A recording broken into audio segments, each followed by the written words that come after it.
고마워요. 뭐예요? 보고 싶어서 왔어요. 다행이다. 아니야, 앉았어요. 아무 일도 없었어. Kisah pria bernama Kim yang berhenti bekerja sebagai dokter karena merasa bersalah atas kematian adiknya. Hingga ia bertemu dengan Dongjo, wanita yang bekerja sebagai petugas pemakaman yang memiliki kemampuan berbicara dengan arwah. Dari situlah ia akhirnya bisa mengungkap pelaku yang menabrak adiknya dan bisa kembali hidup seperti sedia kala. Dongjo rela bekerja di tempat yang dibilang orang menakutkan karena hal itulah satu-satunya cara untuk menyelamatkan hidupnya yang selalu tak beruntung. Scene lalu berpindah pada seorang pria bernama Kim. Ia memperkenalkan diri sebagai pemilik tempat usaha bernama Dongbaek. 오픈했다고 함? 와, 그런 게 다 있어요? Kim mengklaim bisa melakukan pekerjaan apapun dengan bayaran yang sangat murah bersama temannya yang bernama Vincent. Tak jarang ia juga membuka kelas konseling untuk ujian pengacara, termasuk menjadi detektif untuk memperjuangkan keadilan. Suatu ketika ia mendapat pekerjaan dari Byung-soo untuk menyampaikan pesan kepada kekasihnya yang sudah lama tak ia kencani. Di sebuah kafe, Kim bertemu dengan wanita yang dimaksud yang ternyata adalah Dongjo. Dongjo yang tadinya bersemangat akan bertemu dengan kekasihnya, seketika kecewa dan meluapkan kekesalannya kepada Kim karena pesan tersebut berisi kata untuk mengakhiri hubungan percintaan. Dongjo juga menyewa Kim untuk meneruskan pesan tendangan kepada kekasihnya dengan upah 50.000 won. 아니, 왜 엄한 데도 하필입니까? Sambil menahan rasa sakit, Kim menolak tugas dari Dongjo karena bisnisnya tak menggunakan kekerasan dan cara yang tidak sopan. 내가 찬 거다 이 새끼야. Akibat tendangan itu, kaki Kim bengkak yang membuatnya tak bisa bekerja selama beberapa hari. Ia pun berniat melaporkannya kepada polisi. 그것은 아니지? 성님은 아무 잘못 없구먼. Scene beralih saat Dongjo teringat masa lalunya saat masih menjadi atlet tenis meja. Karena suatu insiden, kakinya terkilir yang membuatnya harus berhenti dari pertandingan. Ia lalu melamar sebagai petugas pengurus pemakaman. Seorang manajer menanyakan alasan Dongjo melamar di tempat yang jauh berbeda dengan profesi sebelumnya. Dongjo beralasan jika ia ingin mencari tempat agar bisa bekerja setidaknya 40 tahun ke depan yang tidak memiliki masa pensiun. 넷, 은퇴가 없는 장례지도사. Sangat berat bagi Dongjo menjalani pekerjaan pertamanya di rumah duka. Ia saat itu kebagian mengurus jenazah seorang bocah laki-laki. Ketika mengoleskan lotion, betapa terkejutnya Dongjo karena jenazah tersebut tiba-tiba hidup kembali bersamaan dengan kamar jenazah yang berubah menjadi tempat menenangkan dengan cahaya yang redup. Dongjo saat itu belum sadar jika ia diberi kemampuan khusus untuk berkomunikasi dengan orang yang sudah berbeda alam. Hingga kemudian ia pergi menjauh dari rumah duka dan pulang ke rumah menemui ayahnya karena ketakutan. 아빠 이 소리 안 들려? Sang ayah bahkan harus membawa Dongjo ke kuil untuk menenangkan diri, karena Dongjo menganggap dirinya mendapat teror dan gangguan dari makhluk halus. Ia melarang Dongjo untuk mendatangi rumah duka lagi. 거기 다시 얼씬도 안 거리는 거야? Saat di perpustakaan, Dongjo masih saja mendengar suara misterius yang selalu memanggil namanya. Setiap kali Dongjo ingin melupakannya dan menjalani hidup dengan normal, Dongjo justru selalu tertimpa kesialan. Ia yang merasa selalu bernasib buruk berkonsultasi dengan seorang pastor untuk menemukan solusinya. Dari pembicaraan itu, pastor menyebut jika Dongjo ingin hidup tenang, ia harus kembali ke rumah duka, karena akan banyak jenazah lain yang menunggunya untuk meminta bantuan. Karena mereka sepertinya punya cerita dan alasan tersendiri menyampaikan pesan kematian kepada Dongjo. 아무래도 기다리고 계신 분들이 Saat Dongjo mengelak jika ia mempunyai bakat, ia justru mengalami kecelakaan kecil yang membuatnya harus dirawat di rumah sakit. Dongjo menyesali kehidupannya yang terpilih oleh Sang Pencipta menjadi seseorang dengan bakat yang langka. Tak ingin terus dilanda kesialan, ia memutuskan untuk kembali ke rumah duka. 왜 절까요? 어?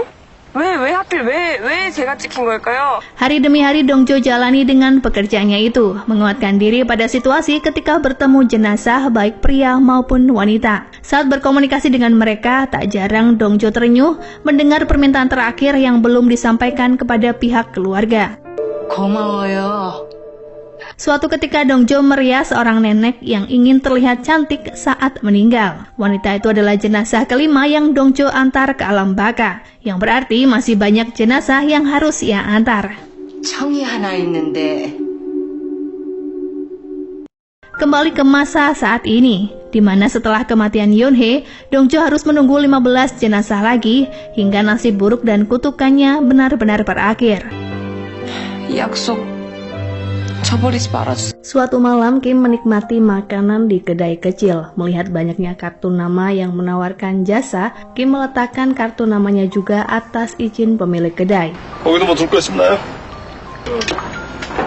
Tak jauh dari tempat itu, tampak seorang pria berjas hitam yang makan dengan terburu-buru setelah mendapat telepon. Ia sepertinya adalah pelanggan setia kedai tersebut. 여기 세워드리면 되죠? 예. Esokan harinya, Shin berada di dalam sebuah taksi online. Setelah menurunkan penumpangnya, mobil tersebut mengalami kecelakaan yang mengakibatkan si supir meninggal dunia. Secara kebetulan, mayat supir disemayamkan di tempat Dongju bekerja. Seperti biasa dengan kemampuan yang Dongju miliki, ia bisa berkomunikasi dengan arwah pria yang diketahui bernama Junho. 장례지도사 백동주라고 합니다. Junho menceritakan permintaan terakhirnya kepada Dongju agar menemukan putranya yang telah menghilang selama 20 tahun lebih. 한 명 집어요. 이렇게 가는 것도 억울한데. Ia terpaksa menitipkan putranya kepada saudara tirinya karena harus berlayar selama 3 bulan. Sayangnya, kakak tirinya tak bisa menjaga amanat dan justru meninggalkan putra Junho begitu saja di sebuah stasiun. Hingga setelah Kim kembali, ia tak bisa menemukan keberadaan anaknya hingga saat ini. 어저긴 몰라도 그게 Anak Junho diketahui meninggalkan luka di bagian tangan karena tersiram air panas saat berusaha mengejar Junho pergi.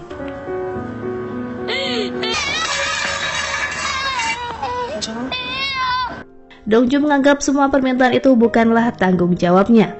Namun melihat saudara tiri Junho yang bernama Sang-duk datang ke pemakaman, ia lalu berubah pikiran. Karena Sang-duk hanya menginginkan uang asuransi kematian Junho. Dongju merasa harus mencari anak Junho agar bisa datang ke pemakaman ayahnya. Ia lalu menulis pengumuman di depan rumah duka dan tempat strategis lainnya, berharap ada seorang kerabat kandung yang mengenali Junho dan memasang foto anak kecil yang ia dapatkan di handphone miliknya. Sang-duk bahkan meninggalkan rumah duka seolah tak peduli dengan urusan pemakaman. Hingga keesokan harinya, betapa terkejutnya Dongju saat ia melihat ada seorang pria meneteskan air mata tepat di depan ruangan persemayaman Junho.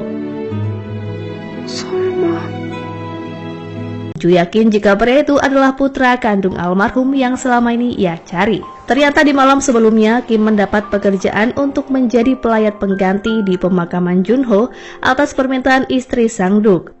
Kim langsung menerimanya karena istri Sang-duk membayar dengan biaya 1 juta won. Anehnya, Kim tampak sedih karena sepertinya ia mengenal sosok Junho sebelumnya. Ia bahkan sempat menelpon Vincent tentang kabar duka tersebut. Dongju memperlakukan Kim dengan baik, mengira Kim benar putra Junho. Padahal Kim sebenarnya hanya bekerja sesuai orderan yang masuk di aplikasi miliknya. 창문으로 보낸 거 아닌데요? Melihat Dongju untuk kedua kalinya, ia teringat jika gadis itu pernah ditemui di kafe beberapa hari yang lalu. Akhirnya terjadi salah paham di antara keduanya, karena Kim mengira Dongju lah yang memintanya menjadi pelayat pengganti. Berpindah kepada ayah Dongju yang bernama Tuan Baek yang memiliki sebuah toko tas kecil. Ia khawatir karena di waktu yang sudah malam, Dongju belum juga pulang. Dongju beralasan jika ia sedang belajar kelompok untuk ujian pegawai negeri. 아직은 독서실이지. Keesokan harinya, Kim yang menganggap pekerjaannya telah selesai berpamitan kepada Dongju. Dongju menghalanginya karena menganggap terlalu tega bagi seorang anak meninggalkan upacara pemakaman ayahnya yang baru akan dimulai. Saat Kim ingin menunjukkan bukti pemesanan jasa di aplikasinya, mendadak handphonenya mati karena kehabisan baterai. Dongju semakin yakin jika Kim adalah putra Junho, karena ia memiliki luka bakar di tangan kirinya. Kim tak mengerti lagi apa yang dimaksud Dongju, karena ia tak memiliki hubungan apapun dengan almarhum. Walau saat itu Kim tampak bersedih. Hubungan apa sebenarnya antara Kim dan Junho hingga ia meneteskan air mata masih menjadi misteri. Kim meninggalkan rumah duka sekalipun Dongju terus membujuknya. Namun tiba-tiba ia memutuskan untuk kembali ke rumah duka dan mengantarkan jasad Junho ke pemakaman. Hal itu semakin menguatkan Dongju jika Kim adalah putra Junho. Karena begitu cepat ia berubah pikiran. Kim sendiri memakai mobil taksi Junho yang dikendarai rekannya. Di sana ia menemukan foto anak Junho yang menghilang saat masih kecil. Yakin jika Dongju mengira dirinya adalah bocah di dalam foto itu yang kini sudah beranjak dewasa. Dongju lalu mengajak Kim makan siang karena ia harus menyampaikan pesan terakhir Junho, yaitu permintaan maaf dan penyesalannya karena belum bisa menemukan keberadaan putranya hingga meninggal. Namun yang paling ingin Dongju katakan adalah mengenai asuransi jiwa yang berhak Kim dapatkan. 보험금요. Setelah Dongju pergi, Kim melihat seorang pria mengendarai mobil kuning yang sedari tadi mengikuti rombongan. Ternyata pria itu adalah putra Junho yang asli yang bernama Geum-woo. Kim menunjukkan foto bocah kecil yang selama ini Junho simpan di dalam taksinya. Geum-woo menjadi sedih saat mengingat ucapan pamannya dulu jika Junho sengaja meninggalkannya karena tak ingin merawatnya lagi. 네 아빠야. 네 아빠 안 왔지? Sejak saat itu, Geum-woo yang salah paham kecewa kepada ayahnya dan berharap Junho menderita seperti yang ia rasakan saat tumbuh dewasa sebatang kara.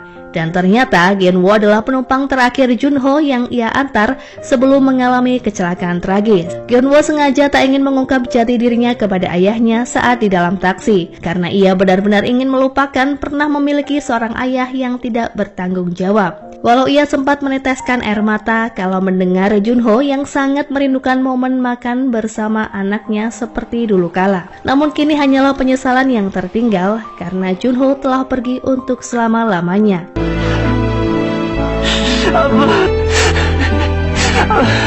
Geum-woo menyatukan foto kebersamaan dengan ayahnya sebelum perpisahan 20 tahun silam.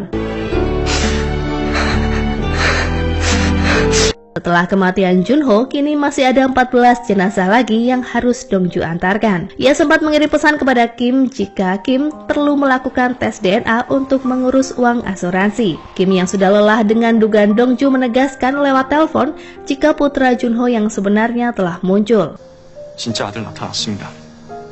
Scene lalu diputar 8 tahun silam saat Kim tak sengaja bertemu dengan Junho di sebuah kedai. Tanpa mengenal satu sama lain, Junho dengan tulus membantu Kim saat ia tak bisa membayar makanan karena dompetnya yang ketinggalan. Mungkin alasan itulah yang membuat Kim bersedih, karena ia teringat kebaikan Junho bahkan belum sempat membalas budi. Kembali ke masa kini, beberapa waktu berlalu, Kim mengunjungi tempat penyimpanan abu milik seorang bocah yang belum lama meninggal. Di sana ia bertemu dengan Tuan Baek yang juga sedang berdoa untuk almarhum istrinya. Karena tak ada kendaraan umum yang melintas, Kim menawarkan tumpangan, bahkan tak keberatan mengantar Tuan Baek ke rumahnya. Keduanya saling bercerita kehidupan yang sedang dijalani, di mana esok hari adalah tepat 20 tahun istri Tuan Baek meninggal. Setelahnya Kim singgah di kedai minuman. Ia bertemu dengan seorang pria yang bekerja sebagai supir namun dalam keadaan mabuk. Atas rasa kemanusiaan, Kim membantunya mengendarai mobil dan mengantarnya pulang. 그건 뭐 아무도 모르는 거거든. Pria itu tak sadar apa yang ia ucapkan. Ia mengoceh tentang cek di dalam jasnya yang bernilai 100 juta won. Beruntungnya Kim adalah pria baik yang tak berniat buruk kepada orang yang baru dikenalnya. Seorang teman Dongju memberi saran agar Dongju tak membohongi ayahnya tentang pekerjaannya di rumah duka. Namun Dongju beralasan jika ia akan menyelesaikannya setelah musim gugur tiba. Keesokan harinya Tuan Baek semangat menyiapkan bekal untuk Dongju karena hari ini ulang tahun putrinya yang ke-25. Tuan Baek teringat kematian istrinya sesaat setelah melahirkan Dongju. Sementara Dongju tak begitu mementingkan jika hari ini usianya bertambah. 무슨 힘들게 도시락 싸고 그래. 아유 참. Masakan khusus hari ulang tahun akhirnya Dongju bawa. Sayangnya di tengah perjalanan berangkat kerja, ia harus mengalami kejadian buruk dengan Kim yang membuat bekalnya tumpah di jalanan. Keduanya bertengkar saling mengumpat satu sama lain, yang akhirnya memicu keributan dan menjadi tontonan warga. 줄게요. 왜 받아갔어요? 아니! 그 내가 돈을 받아간 겁니다. Mereka lalu mengetahui jika Dongju pernah menyewa jasa Kim namun dikecewakan karena Kim tak melakukan pekerjaan dengan baik kepada mantan pacar Dongju. 것 같더라고요. 전 여친구. 옆에 있는 것 같은데? Pertengkaran tersebut berdampak besar pada pekerjaan Kim yang kehilangan pelanggan dalam waktu singkat. Vincent memarahi Kim dan memintanya untuk memperbaiki situasi. Yang terpenting adalah meminta maaf kepada Dongju. 이게 개소리 금지 서울본부요? 여보세요? 야, 그 환불은 계좌로 해드리기. 네, 일단 Kim kesulitan menemui Dongju karena tak mengetahui di mana ia tinggal. Ia yang pernah bertukar nomor telepon menghubungi Dongju untuk meminta maaf dan mengembalikan uang 50.000 won miliknya. 제대로 사과도 하고 싶습니다. 곤란한 상황. Sayang sekali pesan itu tak ditanggapi oleh Dongju. Suatu ketika saat menempelkan brosur pekerjaannya, Kim bertemu dengan Tuan Baik yang juga sedang bekerja sebagai penjaga keamanan apartemen. 받은 거로 알고 있는데 관리사무소 수가 Selain mempunyai toko tas kecil, Tuan Baik bekerja paruh waktu tanpa sepengetahuan Dongju. Dari situlah Kim mengetahui jika Tuan Baik adalah ayah Dongju. Gadis itu pun diceritakan sedang berulang tahun di hari ini. 학원이야? 쉬네. 동주야. 아빠? Menyadari kebodohannya tadi pagi yang membuat hari bahagia Dongju hancur, di malam harinya Kim menyamar sebagai badut beruang untuk memberikan pesan kepada Dongju. Setibanya di rumah tanpa curiga, Dongju membaca surat tersebut yang membuat suasana hatinya baik dan menyantap kue ulang tahun yang ada di lemari es. Ternyata kue tersebut adalah pemberian dari Kim. Setelah merayakan ulang tahun dan tiup lilin dengan ayahnya, perasaan Dongju berubah menjadi lebih baik. Ia pun melunak kepada Kim dan membalas permintaan maafnya dan berjanji untuk ketemuan. 만나서 주세요. 혹시 또 만나게 되면. 또? 꼭 드리고 싶습니다. Keesokan harinya, Dongju menjalani pekerjaan seperti biasa. Ia mengantar arwah pria yang diketahui bernama Sukchul. Sukchul meminta bantuan Dongju untuk datang ke rumahnya mencari cek yang masih tersimpan di suatu box agar diserahkan kepada istrinya. Di waktu yang bersamaan, Kim juga mendapat pekerjaan membersihkan rumah seseorang yang baru saja meninggal. Kim tampak tak asing dengan pria itu, karena beberapa hari yang lalu ia sempat mengantarnya pulang akibat mabuk berat. 되게 모셔다 드린 적이 있습니다. 아시겠어요? 살 국리라도 마련해주고 갔어? Sebuah beban bagi keluarga karena Sukchul tewas tanpa meninggalkan warisan atau uang sepeser pun. Kim teringat jika pria itu pernah berkata ia memiliki cek 100 juta di dalam kantongnya. 1억 있어요. Saat akan membersihkan kamar Sukchul, Kim sangat terkejut ketika melihat Dongju ada di dalam lemari. Dongju memohon agar Kim merahasiakan keberadaannya sembari menjelaskan jika ia tidak berniat jahat.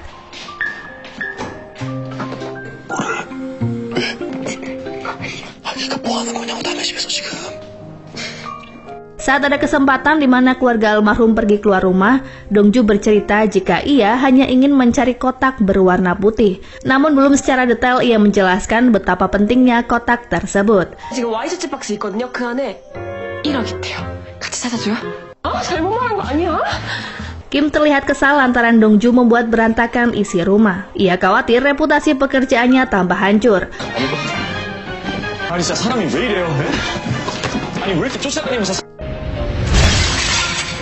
Pemilik rumah yang tiba-tiba kembali memarahi Kim karena rumahnya justru terlihat rusak dengan jatuhnya tanaman dari potnya. 아 여기까지는 필요도 없는데. 제가 가보겠습니다. 아니야. 거기 딱 계세요. Kim masih merahasiakan tentang Dongju dan berjanji akan mengganti semua perabotan yang rusak. Beruntungnya Dongju berhasil menemukan cek yang dimaksud. Ia lalu meminta bantuan Kim untuk menyerahkannya kepada keluarga almarhum. 1억이에요. 1억! Kedua wanita itu tak kuasa menahan tangis saat mengetahui Sukchul sangat memperdulikan keluarga dengan menyiapkan dana pensiun. Kim merasa ada yang janggal karena bagaimana mungkin Dongju mengetahui masalah cek. 그리고 또 집은 어떻게 들어갔어요? 비밀번호. Berpindah ke lain tempat di mana pastur yang selama ini sering bersama Dongju ternyata adalah pamannya. Keduanya berbincang jika pastur itu baru saja menemui Tuan Baek yang sampai saat ini belum juga mencari pendamping sejak ibu Dongju meninggal. Dongju ingin pertemuan keduanya dirahasiakan dari sang ayah. 또 필요한 거 있으실까요? Dari hari ke hari, atas hasil kerja keras dan promosi yang selalu Kim tawarkan, kantor jasa pekerjaan murah Kim dibanjiri order yang tak pernah ia duga sebelumnya. 사실인가요? 그랬대요. 어쨌거나 Hingga di suatu ketika, Vincent menghitung pendapatannya di hari itu sebesar 800.000 won. Karena menganggap Kim berperan besar dalam usahanya, Vincent menganggap Kim layak sebagai direktur di kantor yang sedang ia rintis. 무엇을 도와드릴까요? 원하시는 날짜 시간 있으실까요? Di suatu malam, Kim mengajak Dongju untuk 마kan malam bersama. Ia menunjukkan KTP-nya sehingga Dongju percaya jika ia bukanlah anak dari almarhum yang pernah Dongju urus. 맞죠? 나 아니죠? Kim baru mengetahui jika selama ini Dongju menyembunyikan pekerjaannya di rumah duka dari ayahnya. Keduanya pun semakin dekat di malam itu. 맞추는 거예요? 오다가 죽었어요. Keesokan harinya, Dongju seperti biasa berpamitan kepada ayahnya akan belajar kelompok. Padahal ia bekerja di rumah duka yang saat itu ada kunjungan dari pejabat. Manajer Dongju menunjukkan satu persatu ruangan yang bisa disewa pelayat, termasuk kamar jenazah yang letaknya berhadapan dengan ruang petugas beristirahat. 저기서 밥을 먹는다고요? Di lain tempat, Tuan Baek juga sedang bekerja sebagai petugas keamanan apartemen. Ia memberi semangka kepada Kim sebagai balasan karena tempo hari Kim memberikan kue yang sangat Dongju sukai. Seharusnya beberapa hari ke depan Tuan Baek dijadwalkan piket malam, namun ia belum bisa berkata jujur dengan Dongju tentang pekerjaan barunya ini. Sang ayah sempat bertanya kepada Dongju mengapa ia pulang dengan pakaian serba hitam, padahal di hari itu ia berpamitan untuk menemui teman-temannya. Sepertinya Dongju sudah mulai kesulitan menutupi rahasia pekerjaannya dari sang ayah. Melihat iklan yang tertempel di tiang, Dongju tertarik untuk menyewa sebuah rumah kecil. Ia meminta izin kepada ayahnya dengan alasan ingin fokus belajar dan memiliki waktu lebih berdiskusi dengan teman-temannya. Walau sedikit keberatan, Tuan Baek akhirnya mengizinkan Dongju, karena hal itu juga akan memudahkannya untuk menjalani piket malam sesuai tanggung jawabnya sebagai petugas keamanan. 나 알겠어. Tempat kos yang akan disewa Dongju ternyata satu komplek dengan rumah Kim yang juga menjadi tempat usahanya. Namun sayangnya saat Dongju sampai di tempat kosnya yang baru, Kim justru bergegas pergi memulai harinya untuk menawarkan jasa pekerjaan murah.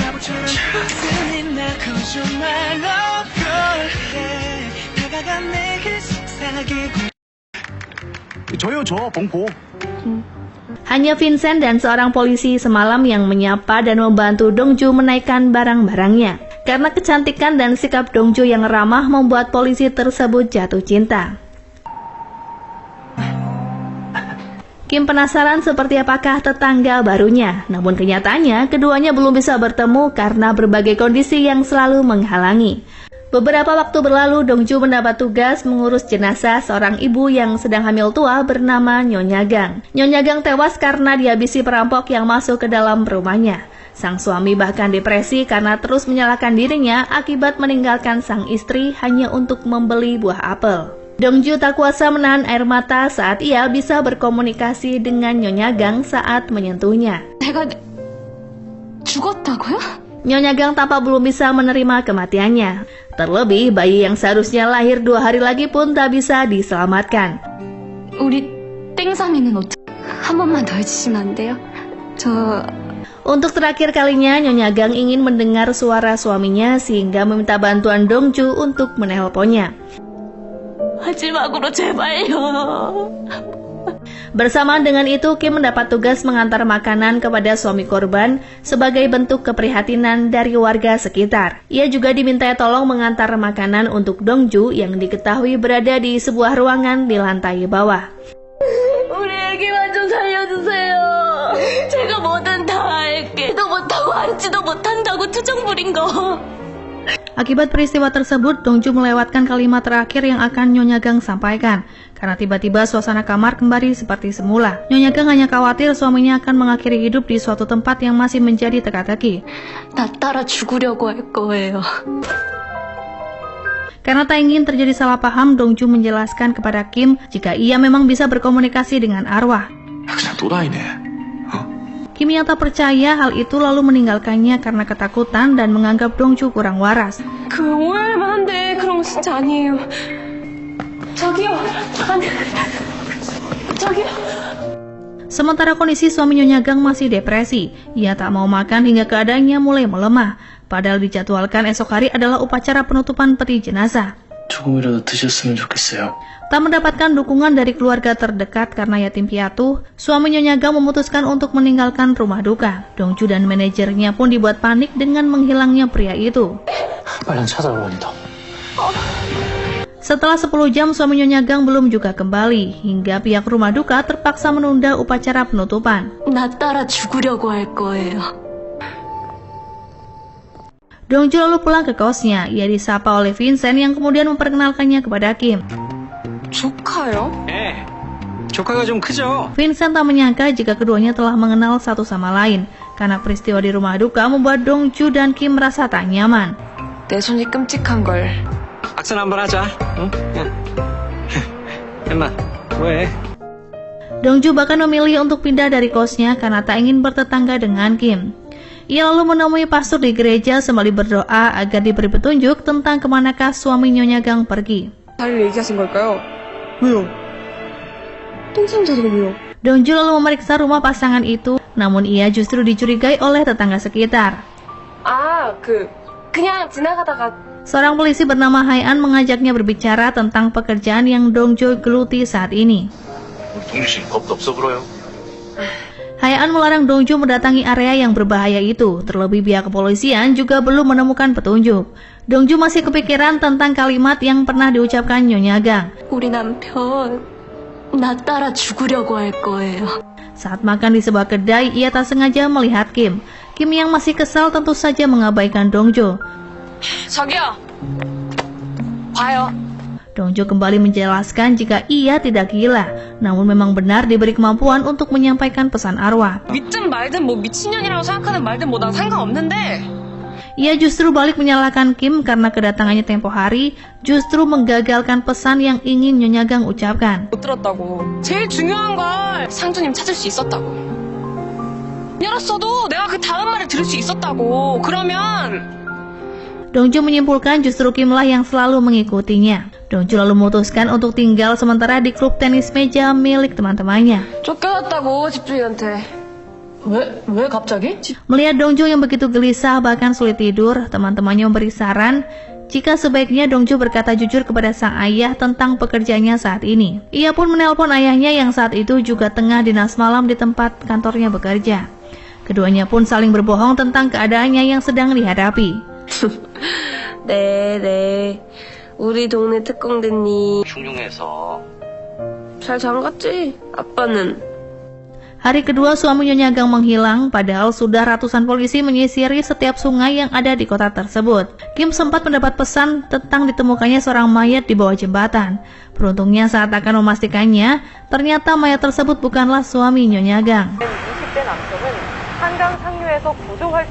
Kim merasa bersalah mengingat ucapan Dongju sebelumnya. Namun saat ia mencari informasi kepada Hae-an, Kim juga belum mendapatkan perkembangan berita. Kepada Hae-an ia berdalih hanya merasa prihatin karena bertetangga. Berpindah ke rumah duka, manajer memberitahu Dongju jika upacara pemakaman tidak bisa ditunda lagi karena sudah lewat dari tanggal yang ditentukan. Namun Dongju masih berkeyakinan jika suami Nyonya Gang bisa datang untuk menutup peti istrinya. Saat di perjalanan, Kim terkejut mendengar siaran radio yang berkisah tentang perjalanan hidup Nyonya Gang dan suaminya, yang ternyata sama-sama dibuang oleh orang tuanya dan ditinggalkan di bawah jembatan saat masih kecil. 이거 뭉클해서 혼났네. 저도 저희 아들들이 저를 처음 Ternyata sebelum kejadian perampokan terjadi, Nyonya Gang menulis sebuah kisah yang akan ia kirim ke radio sebagai hadiah kelahiran anaknya beberapa hari lagi. Ia bercerita mulai dari keduanya bertemu saat beranjak remaja dan berjanji saling menjaga dalam bahtera rumah tangga. betapa keduanya sangat menantikan kelahiran anaknya karena mereka kini akan menjadi sebuah keluarga yang utuh. 고요. 남편은 한 번도 불러보지 못한 Dari kisah itulah Kim mengetahui bahwa kemungkinan besar suami Nyonya Gang berada di jembatan Icheon, tempat di mana Nyonya Gang dan suaminya berciuman untuk pertama kali. Dugaan itu akhirnya terbukti. Terlihat suami Nyonya Gang berjalan tertatih-tatih di sisi jembatan hendak mengakhiri hidup. 제가 큰맘 먹고 시계 하나를 사 Di waktu yang tepat, Kim berusaha menghalangi suami Nyonya Gang sembari berkata jika Nyonya Gang sudah mengirim pesan terakhir untuk suaminya. Pesan tersebut berisi jika Nyonya Gang diberi kesempatan untuk reinkarnasi, ia akan tetap mencintai suaminya dan membalas semua kebaikannya selama ini.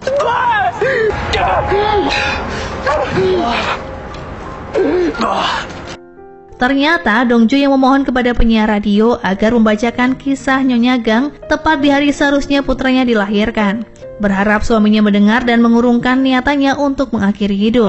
너무 달달하네요. 야, 사랑꾼이십니다. Penyiar yang belum mengetahui jika Nyonya Gang sebenarnya sudah meninggal pun hanya bisa mendoakan keluarga mereka bahagia. 세상에 나와줄 수 있기를 큐디가 기도하겠습니다. Bertepatan dengan Kim berhasil menyadarkan suami Nyonya Gang jika perbuatannya sangatlah keliru. Ia pun lalu mengajak suami Nyonya Gang ke rumah duka, menutup peti jenazah istrinya dan melihat wajah Nyonya Gang untuk terakhir kali.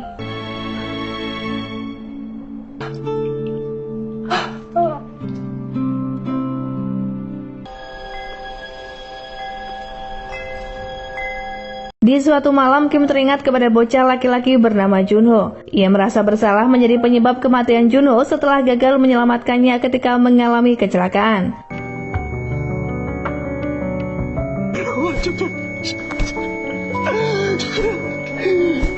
Peristiwa itu pun terjadi beberapa bulan lalu saat Kim masih menjadi seorang dokter. Namun alasan Kim tiba-tiba beralih profesi masih menjadi tanda tanya.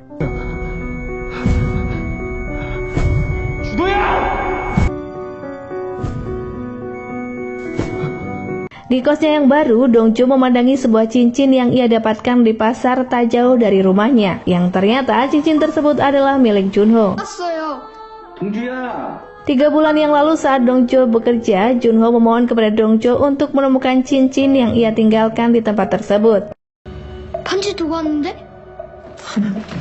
Walau akhirnya dapat menemukan cincin itu, namun Dongjo masih menyimpannya hingga saat ini. Karena Dongjo belum menemukan keluarga Junho yang diketahui sudah pindah berdasarkan informasi dari tetangganya. 봤는지 아시나요? 식구들 다 떠났어요. 네? 며칠 전에 이사했다고요. Kepada pastor yang juga pamannya, Dongju bercerita jika masih ada satu permintaan kliennya yang belum tuntas. Pastor menghibur Dongju dengan mengatakan sejauh ini Dongju sudah melakukan banyak hal, termasuk mencari informasi kepada perusahaan dan berbagai komunitas. Sementara itu kekhawatiran muncul dalam diri Dongju jika Kim akan membocorkan rahasianya yang bisa berbicara dengan arwah. Tak diduga saat akan pulang, Dongjo bertemu dengan Kim yang kembali mengungkit tentang kemampuan Dongjo di rumah duka. Merasa tak nyaman karena selalu diikuti, Dongjo justru berniat untuk mengundurkan diri sebagai petugas pemakaman. Keesokan harinya seperti biasa, Dongjo kembali bekerja. Saat akan menyampaikan alasannya mengundurkan diri, Dongjo justru harus mengantarkan seorang jenazah wanita lanjut usia. Seorang wanita berkata kepada Dongjo jika jenazah mertuanya sangat menyukai bunga matahari. Dengan senang hati, Dongjo membantunya dan memilihkan ruangan persemayaman yang cocok. 연소국을 참 좋아하셨는데 이게 더 나을 것 같아요. 예쁘고. Kembali kepada Vincent yang menuding Kim sebagai penyebab Dongju pindah dari kosnya. Hae-an juga tampak kesal karena baru saja ia ingin mengutarakan perasaannya kepada Dongjo, namun kini sudah tak ada kesempatan lagi untuk mendekatinya. 우리라고 좋겠냐?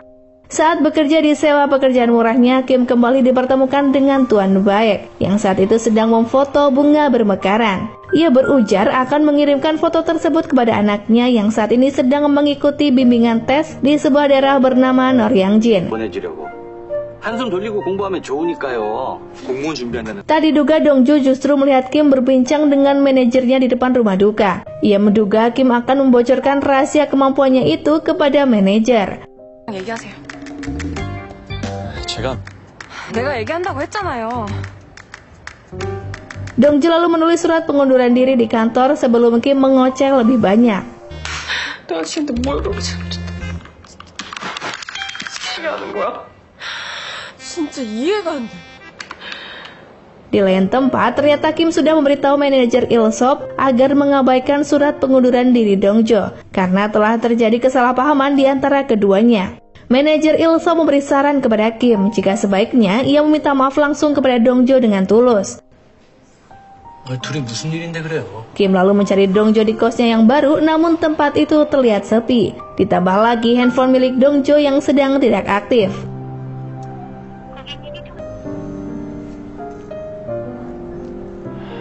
Di persimpangan jalan, Kim bisa bertemu dengan Dongjo. Ia meminta maaf dan memohon agar Dongjo kembali ke kos milik Vincent yang lebih layak untuk ditinggali. Hubungan keduanya semakin akrab saat Dongjo menyadari Kim begitu mempedulikan dirinya.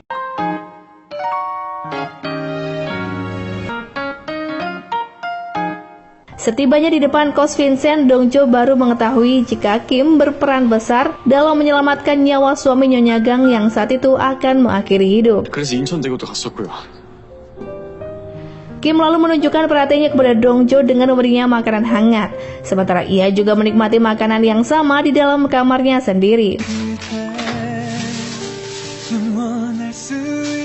Keesokan harinya saat akan mengurus jenazah kliennya, Dongjo bertemu dengan seorang wanita muda yang berprofesi sebagai dokter, yang saat itu sedang menyelamatkan pria tunawisma yang terkena stroke. 좀 일어나봐요. 아저씨, 일어나. Dongjo kagum dengan wanita itu yang memiliki jiwa sosial tinggi. 전 아무것도 안 했는데요. 119에 빨리 전화해줬잖아요. Mengira keluarga jenazah sangat baik karena memberikannya makanan dan hadiah sebagai ucapan terima kasih, namun ternyata wanita itu justru menganggap Dongjo sebagai seorang yang kotor karena berurusan dengan banyak orang mati. 누가 막 잡으래. 지지라니까. Ternyata hal tersebut Kim ketahui langsung ketika ia sedang mengantar makanan siang. 너 절대 전원한수 잠. Menyadari betapa hancurnya perasaan Dongjo, Kim berusaha mengajaknya keluar dari ruangan itu. Ia berniat untuk menghiburnya, namun Dongjo justru ingin sendiri. Baru pertama kali ia mendapat stigma yang buruk dari kliennya. 이거는요? 그것도 괜찮고요.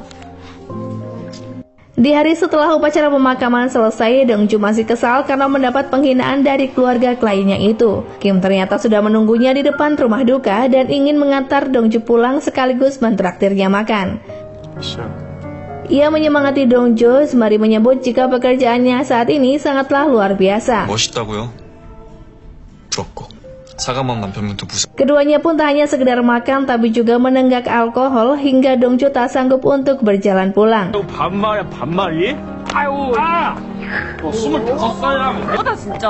왜 때려 왜? Terpaksa Kim menggendong Dongjo hingga di depan pintu kamar. Melihat Dongjo ketiduran, Kim lalu mengantarkannya hingga ke atas tempat tidur. Karena di bawah pengaruh minuman, Kim bahkan tak kuat menahan rasa kantuknya hingga terlelap di samping Dongjo sampai pagi menjelang.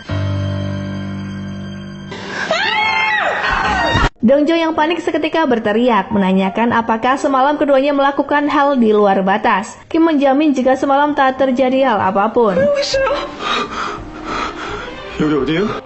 Teriakan itu terdengar oleh Hae-an yang berusaha mendobrak pintu kamar Dongjo khawatir terjadi sesuatu kepadanya.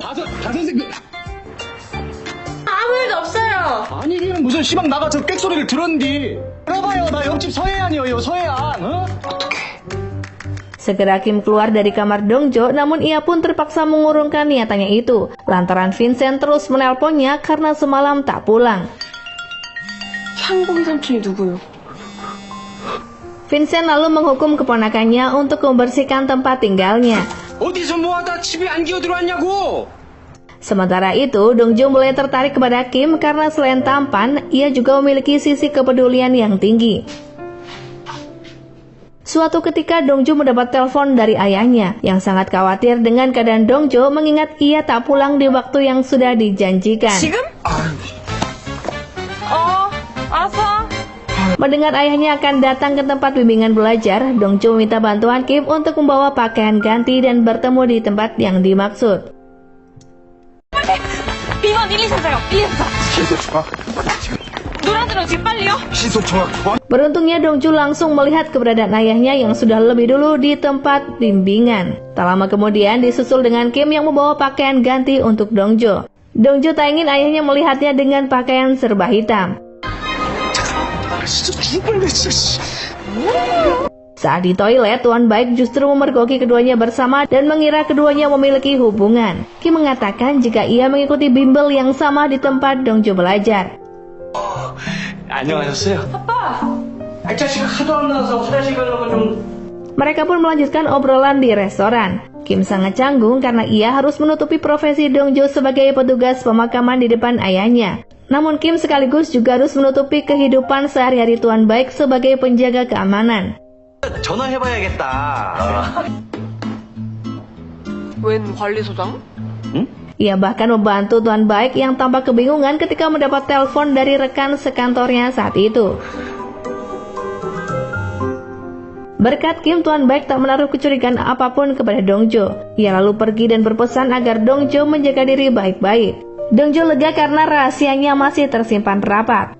아버지, 가세요 이제. 알았어, 갈게, 가. 일로 가, 아빠. 알았어, 또 봅시다.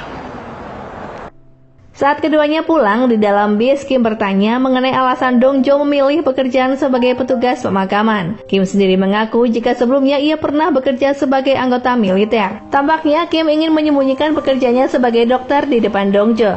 Sementara itu di lain tempat, Vincent dan Haian sedang merencanakan perayaan karena Dongjo sudah kembali ke kos mereka. Vincent ingin mengadakan acara nonton bersama agar mereka semakin akrab. Kembali kepada Dongjo dan Kim yang sedang berteduh di tengah derasnya hujan. Hujan mengingatkan Dongjo sewaktu ia masih kecil. Ia yang sudah ditinggal ibunya sejak lahir terpaksa hidup mandiri dan tidak bergantung kepada siapapun. 어떻게 해야 되나 해서요. Walau sempat bersedih karena ia satu-satunya siswa yang tidak dijemput oleh orang tuanya, namun Dongjo sangat beruntung karena ada seorang nenek dari sahabatnya yang sangat menyayangi Dongjo dan membawakan payung untuknya. Tak ingin berlarut pada kesedihan, Dongjo lalu mengajak Kim untuk menerjang derasnya hujan. Keesokan harinya, Dongjo minta bantuan Kim untuk mengantarnya ke rumah sahabatnya yang bernama Sora. Ia menangis sesenggukan di dalam mobil karena nenek Sora yang ia ceritakan semalam sudah berpulang. Saat mengantar Dongjo ke rumah duka, tak sengaja ada seorang teman Kim yang melihatnya dari kejauhan. Wanita itu ternyata adalah mantan kekasih Kim. Entah karena masalah apa, hubungan keduanya yang akan berlanjut ke pernikahan terpaksa kandas di tengah jalan. Tampak Kim begitu terpukul dengan kesalahan yang dilakukan mantan kekasihnya itu. 왜 그래야 되는데? 내가 기다릴게. Kembali kepada Dongjo yang terpuruk karena kematian nenek Sora yang sudah dianggap sebagai neneknya sendiri. Walau hatinya juga pilu, namun Dongjo sadar ia juga harus menghibur dan menguatkan perasaan Sora yang tak menyangka neneknya akan pergi dengan cepat. Sora bahkan tak bisa memenuhi permintaan terakhir neneknya untuk memotong kuku.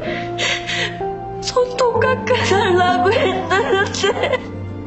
Sambil berlinang air mata, Dongjo mengantarkan arwah nenek Sora. Sang nenek akhirnya pergi dengan damai setelah mengucapkan rasa syukurnya selama ini karena dirawat dengan baik oleh Sora dan Dongjo.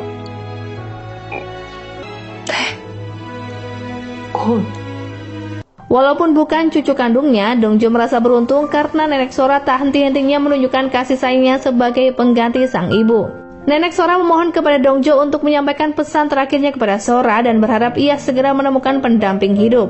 동주야, 얼른 좋은 짝들 만나. Setelah upacara pemakaman, Sora memeluk hadiah dari neneknya berupa selimut yang dibuatnya sendiri dengan penuh cinta.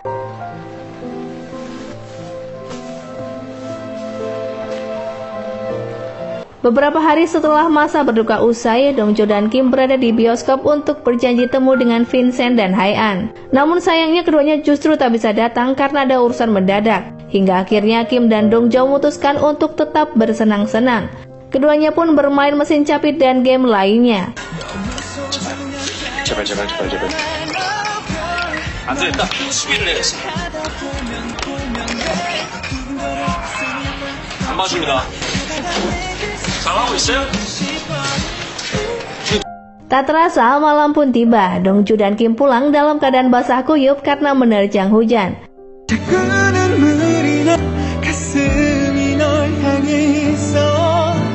Saat keduanya berbincang lebih dekat, Kim dikejutkan dengan kedatangan seorang wanita yang ternyata adalah mantan kekasihnya.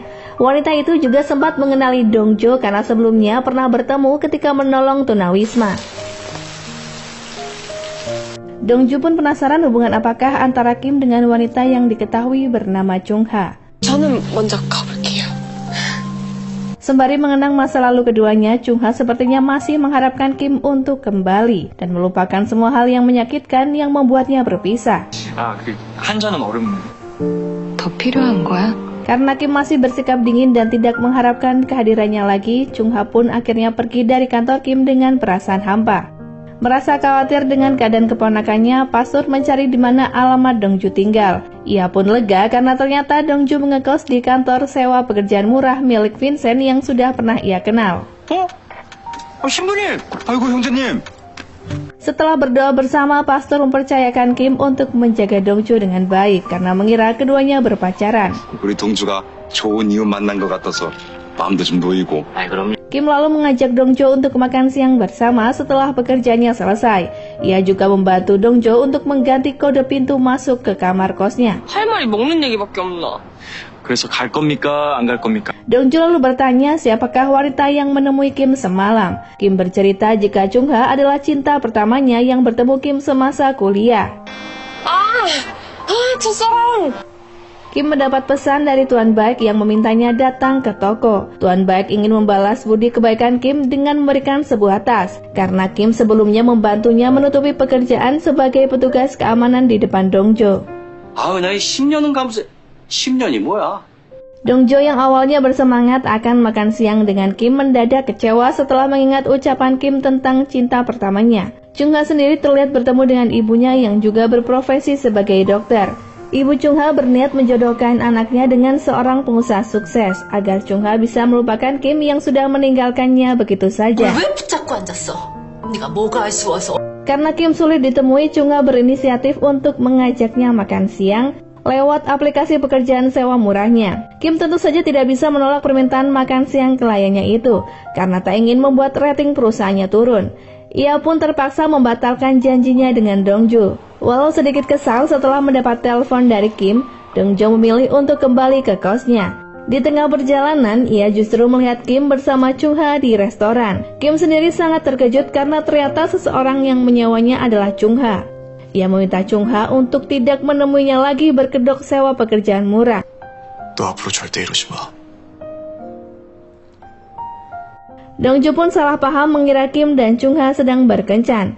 Ia justru menerima tawaran Hai-an yang saat itu mengajaknya makan siang. Kedatangan Dongju disambut hangat oleh Hai-an karena inilah kesempatannya untuk mendekati Dongju. 몸이 아파 불면 맴이 아파 불고 맴이 아파 불면 몸이 아파 불어요. 함께. Tak sengaja pandangan keduanya tertuju pada Kim yang saat itu sedang terlibat pertikaian kecil dengan pemuda. 저 대회장님 저 고삐리한테 저 터지는 거 아니대요? Tak ingin Kim melihatnya bersama Hai-an, Dongju lalu berpamitan beralasan ada suatu hal yang lebih penting untuk dikerjakan. Namun Hai-an justru meminta Kim untuk mengantar Dongju ke tempat tujuannya. 저쪽으로 가면 있어. 잘 부탁해요. Di perjalanan, Dongju semakin kesal dengan Kim karena ia tak jujur tentang makan siangnya bersama Chung-ha. 거짓말을 해요? Hingga setibanya di rumah duka, Dongju juga masih tak bersemangat di depan manajernya. Sementara itu, Sora yang juga sahabat Dongju memberikan bingkisan kepada manajer Il-sop sebagai bentuk terima kasih karena telah mengantarkan neneknya ke surga dengan damai. Sora sepertinya menyimpan perasaan terhadap Il-sop yang ia pikir belum memiliki pasangan. 갑자기. 저 기억하시죠? 안 까먹으셨죠? Saat bekerja mengantar arwah seorang nenek, Dongju menerima permintaan darinya untuk mengganti foto pemakaman dengan foto semasa ia muda. 영점 사진 좀 바꿔줄 수 있을까? 네? Walau sempat kesulitan mendapat izin, namun seorang anggota keluarga kliennya justru setuju dengan usul Dongju. Ia pun segera mengambil foto nenek tersebut di rumahnya yang terletak di pedesaan. Letak rumah sakit yang berdekatan dengan rumah duka akhirnya membuat Chung Ha melihat Kim pergi bersama Dong Jo di waktu yang sudah larut. Karena terus disindir oleh Dong Jo tentang makan siangnya bersama Chung Ha, Kim akhirnya menjelaskan jika ia tadi hanya melakukan pekerjaan sewa murah yang Chung Ha ajukan.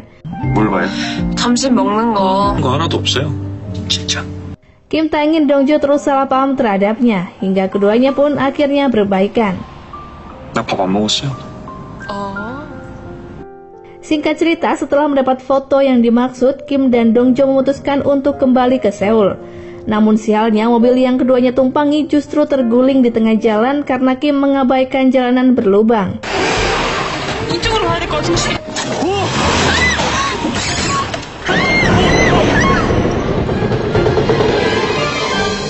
Karena sudah malam, Kim dan Dong Jo gagal mendapatkan bantuan untuk membawanya kembali ke kota.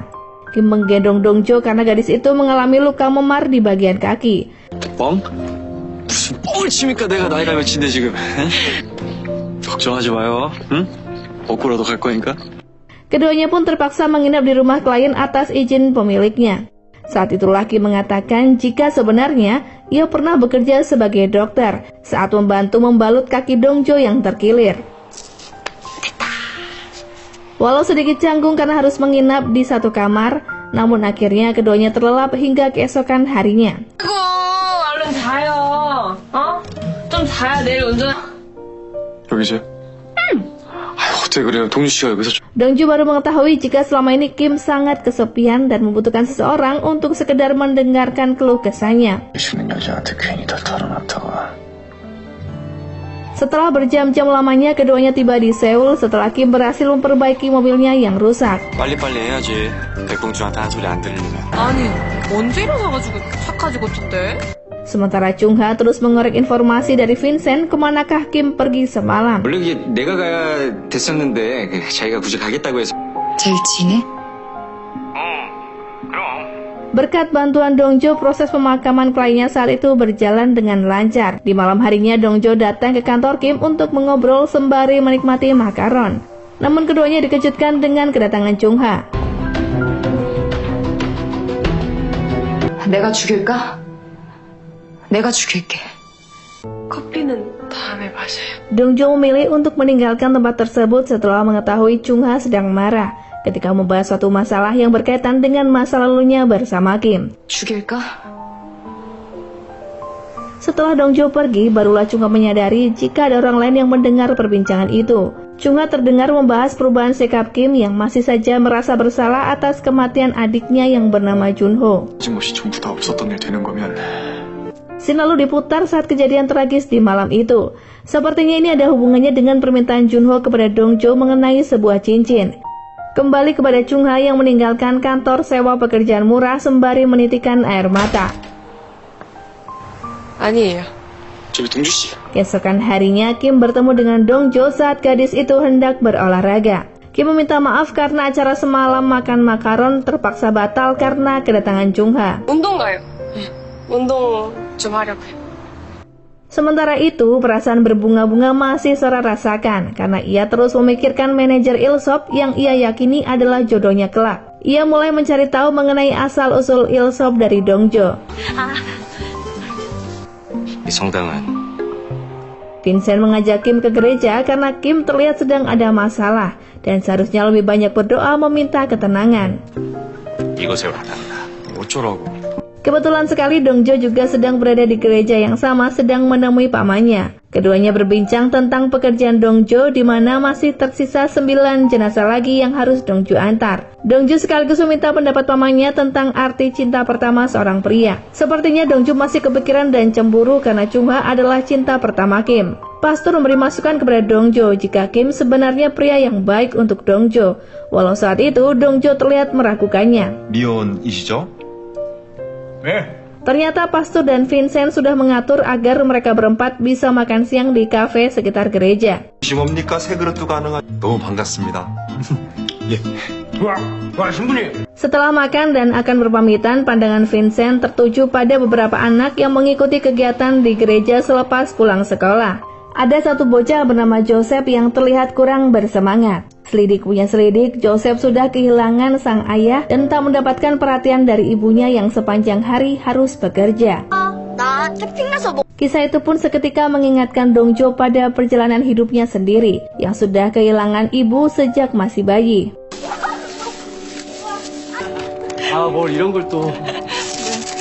Karena tak ingin Dongjo semakin kecewa dan bersedih, Kim memakan makaron yang semalam ia tinggalkan di kantor sewa pekerjaan murah. Kim lalu menepikan mobilnya di pinggir jalan karena Dongjo menerima pesan agar kembali ke kantornya. 조심히 가세요. 애가 귀엽지 않냐?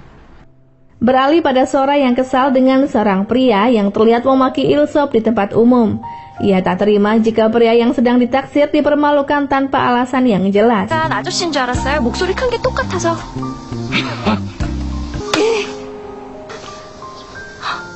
어머머, 실수.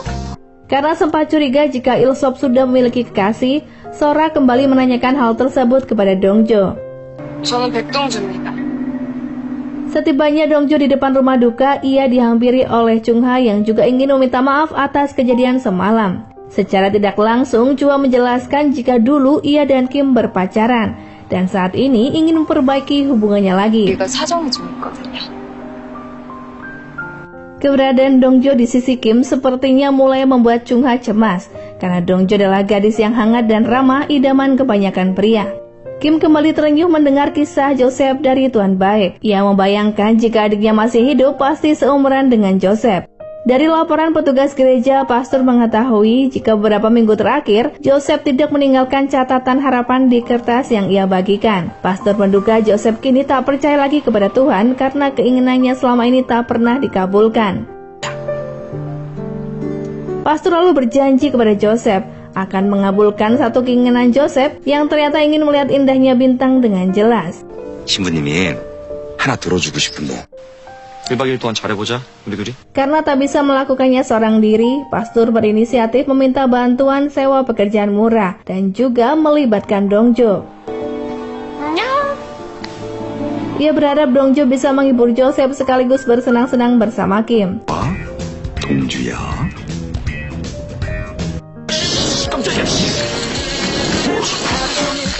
Karena terlihat kompak saat mendirikan tenda, beberapa wisatawan bahkan mengira Kim dan Dongjo adalah sepasang kekasih. 보기만 좋아요. 나랑 데이트하는데 아이고, 그런 거 아니에요. Boleh. 별? Saat malam tiba, Joseph akhirnya bisa menikmati bintang bersinar dengan jelas dari perkemahan. 그치?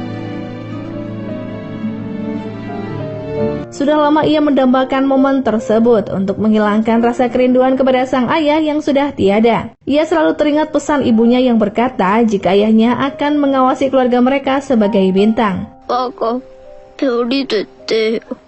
Walau lelah melanda, namun setidaknya usaha yang Kim dan Dongjo lakukan membuahkan hasil, karena bisa membuat Joseph tersenyum lagi. 누나랑 잘 있는 저기에 요셉이 아빠랑 우리 엄마도 별이 됐거든.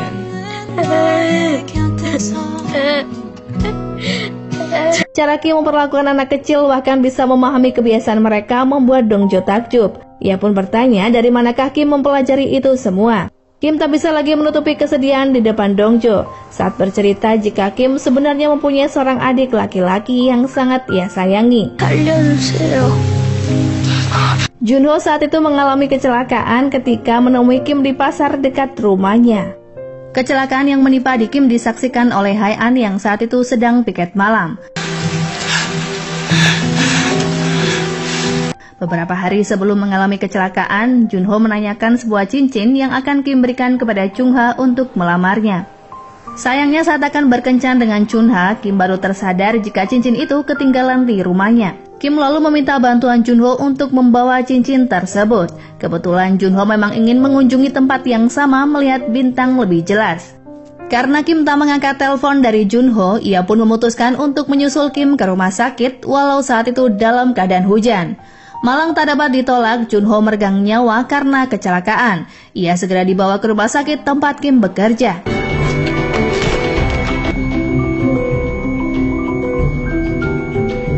동주 씨가 있었으면 Kisah itulah yang sedang Kim ceritakan kepada Dongju. Kim mengira Junho belum tenang di alam sana karena masih menyimpan amarah. Karena sudah pernah bertemu dengan adik Kim, Dongju mengatakan jika arwah Junho sama sekali tak menyimpan kebencian. 보고 왔어요. 딱 한 번만 볼 수 있었으면 좋겠어. Keberadaan Dongju dalam kehidupan Kim sangatlah berarti karena keduanya merasa nyaman satu sama lain. Dongju dan Kim lalu membujuk Joseph untuk menginap satu malam lagi di perkemahan. Tapi Joseph menolaknya karena ia tak ingin meninggalkan ibunya terlalu lama. 그래? Setelah sarapan usai, mereka pun berkemas untuk kembali ke kota. Secara diam-diam, Kim memfoto Dongju yang saat itu memancarkan kecantikan yang natural. Pastor menyambut kepulangan mereka di depan gereja. Ia lega karena senyum mengembang di wajah Joseph. Begitu juga dengan Dongju dan Kim yang tampak bahagia. Sembari tersipu malu karena Joseph berkata jika Kim dan Dongju sebenarnya ingin menginap satu malam lagi. 그랬어. 누나가 한 밤 더 자고 오자고 그랬는데. 깜짝이. Vincent bahkan tak menyangka Kim pulang dengan wajah yang sumringah, seolah kesedihan dan duka kehilangan Junho telah sirna. Vincent menduga Dongjulah yang bisa menghibur Kim. Siang pun berganti malam, di kamarnya Dongju mengecek setiap pesan yang masuk ke handphonenya, berharap itu adalah pesan dari Kim. Perasaannya kembali bahagia ketika Kim mengirim pesan sekedar mengucapkan selamat malam. 잘 자요. Namun di depan Hai-an, Kim menyembunyikan kedekatannya dengan Dongjo yang mulai intens, karena ia tentu saja harus menjaga perasaan temannya yang tergila-gila kepada Dongjo. Mendengar ucapan Hai-an, Kim baru menyadari apakah dirinya dan Dongjo benar-benar sedang kasmaran. 사랑이 묘약이라 하더만요. 나 우리 동주씨 사랑하는 것 같아요. Keesokan harinya, sengaja Dongju menunggu saat yang tepat hingga ia bisa menemui Kim di depan kantornya. Gayung pun bersambut sapaan Dongjo. Kim balas dengan menawarinya tumpangan ke rumah duka. 데려다 드릴게. 너무 돌아가는 거 아니야? 뭘 돌아. Saat bekerja mengatur lalu lintas, Kim bertemu dengan Ibu Chung-ha. Wanita itu menyindir Kim sebagai pemuda yang tak tahu diuntung karena meninggalkan Chung-ha dan juga profesinya. 맞지? 태희. Kehidupan Kim saat ini dianggap sangat menyedihkan. Ia juga merekam aktivitas Kim dan menunjukkannya kepada Chung-ha. Selama ini Chung-ha memang kurang akur dengan ibunya karena tabiat wanita itu yang selalu berganti-ganti pasangan. 왜 쫓아다니면서 사람 술통 맡기게 해? Di hari itu Chung-ha memutuskan untuk meninggalkan rumah karena tak ingin terus berdebat dengan ibunya masalah jodoh. 여슬이야 뭐야? 또 싸가지는 왜 그렇게 없는지. Satu-satunya tempat yang terpikir oleh Chung-ha di malam itu adalah kantor sewa pekerjaan murah Kim. Sementara Dongju yang pulang bekerja memantau apakah Kim berada di kantornya. Ternyata Kim juga sedang menunggu Dongju pulang dan mengajaknya makan. 뭐 하는 거야? 안 된다고 하지 마. 우리 엄마 만났다며. Kencan keduanya kembali gagal karena Chung-ha datang dan memaksa untuk tinggal di kos milik Vincent. Kim tak bisa melarangnya karena sepertinya Chung-ha membutuhkannya untuk saat ini. Dongju kecewa dengan segudang pertanyaan di dalam hati. Apakah Kim akan kembali pada cinta pertamanya? Karena iba, Vincent akhirnya memberi izin kepada Chung-ha untuk tinggal di rumahnya. Walaupun Kim sebenarnya sudah memberi saran kepada Chung-ha untuk tinggal di hotel. 며칠만 있다 갈게. 그래 마기. Chung-ha masih belum bisa menerima keputusan Kim setelah mengakhiri percintaan yang sudah terjalin selama 10 tahun. 하나도 안 까먹었어. 어떻게 끝이나? 우리 10년이나 만났어. Chung-ha teringat saat peristiwa beberapa bulan lalu. Ia yang saat itu sedang bertugas di IGD mendapati 2 pasien yang mengalami kecelakaan. Hal itulah yang sepertinya membuat Kim tak bisa memaafkan Chung-ha. Karena saat itu Chung-ha tak membantunya untuk memberikan pertolongan kepada Junho.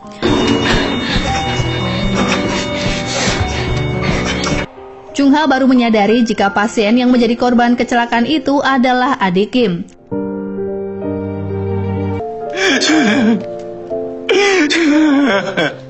Sebenarnya Kim sudah menyadari jika itu semua bukanlah kesalahan Chung-ha. Karena sebagai dokter, Chung-ha tak bisa memilih siapakah pasien yang harus ia selamatkan. 의사로서 당연히 네 할 일 한 거고 내가 너였어도 그렇게 했을 거라고. Sekalipun memohon untuk membina hubungan lagi, Kim tetap saja mengabaikan Chung-ha. 언제까지고 기다릴게. 내가 기다릴게. 너 괜찮아질 때. Di malam itu, Chung Ha tak bisa tidur. Ia menangisi kenangannya bersama Kim yang masih tersimpan di handphonenya. Ia menduga Kim menyukai Dongjo sehingga tak bersedia menerima cintanya lagi. Keesokan harinya, Chung Ha memberikan tumpangan kepada Dongjo yang bersiap untuk bekerja. Ternyata Chung Ha ingin menunjukkan kepada Dongjo jika nanti malam ia dan Kim sudah memiliki janji untuk makan malam. 26일 김태희님으로 두 분 예약 주신 거 맞으시죠? 네. Mengetahui hal itu, Dongjo tentu saja tak enak hati, karena ia yang juga naksir kepada Kim justru terhalang oleh Chung Ha yang tiba-tiba hadir. Sepanjang hari perasaan Dongjo tak karuan. Ia ragu apakah sudah saatnya mundur atau tetap memperjuangkan cinta Kim. Tapi sepengetahuannya, sejauh ini Kim ingin melupakan Chung Ha. Sementara itu, kelakuan Sora yang semakin nekat untuk mendekati manajernya membuat Dongjo kesal. Ia ingin Sora mencari pria yang lebih cocok dengannya, karena manajer Ilsop juga sedang dekat dengan seorang wanita. 네, 그만큼 깊은 사이라고. 우리 팀장님 그것 때문에 요즘. Hari ini Dongjo mendapat tugas mengantar jenazah seorang gadis. Tak lupa Dongjo menanyakan apakah keinginan terakhir yang belum sempat terwujud. Ternyata gadis itu ingin Dongjo menyampaikan surat cinta kepada seorang teman sekelas yang dikagumi. Surat itu pun sampai saat ini masih tersimpan di dalam loker sekolah. Berkat bantuan Dongjo, gadis itu pun bisa pergi dengan damai. Walau sudah terlambat, namun setidaknya perasaan itu sudah ia ungkapkan. 전해줄 수 있을지 모르겠지만 갑작스러운 편지에 놀라지 않으셨나 모르겠어요. Kisah percintaan itu pun seolah menjadi bahan pertimbangan bagi Dongjo untuk melakukan hal yang sama dengan Kim. 이렇게 수많은 핑계를 만들었어요. 않겠지? 다른 사람을 좋아할 거야. 좋아해요. Sepulang bekerja, Dongjo mengutarakan isi hatinya. Jika selama ini ia menyukai Kim namun tak memiliki keberanian untuk mengatakannya. 좋아요. Dongjo pun bertanya apakah Kim masih ingin menemui Chung Ha yang saat ini sedang menunggunya. Mengira cintanya akan terbalas, namun Dongjo harus menelan kekecewaan lantaran Kim menolaknya. Kim terlihat terburu-buru untuk pergi ke suatu tempat. Perasaan kecewa dan malu berkecamuk dalam diri Dongjo, hingga ia tak bisa menahan tangis di tepian jalanan.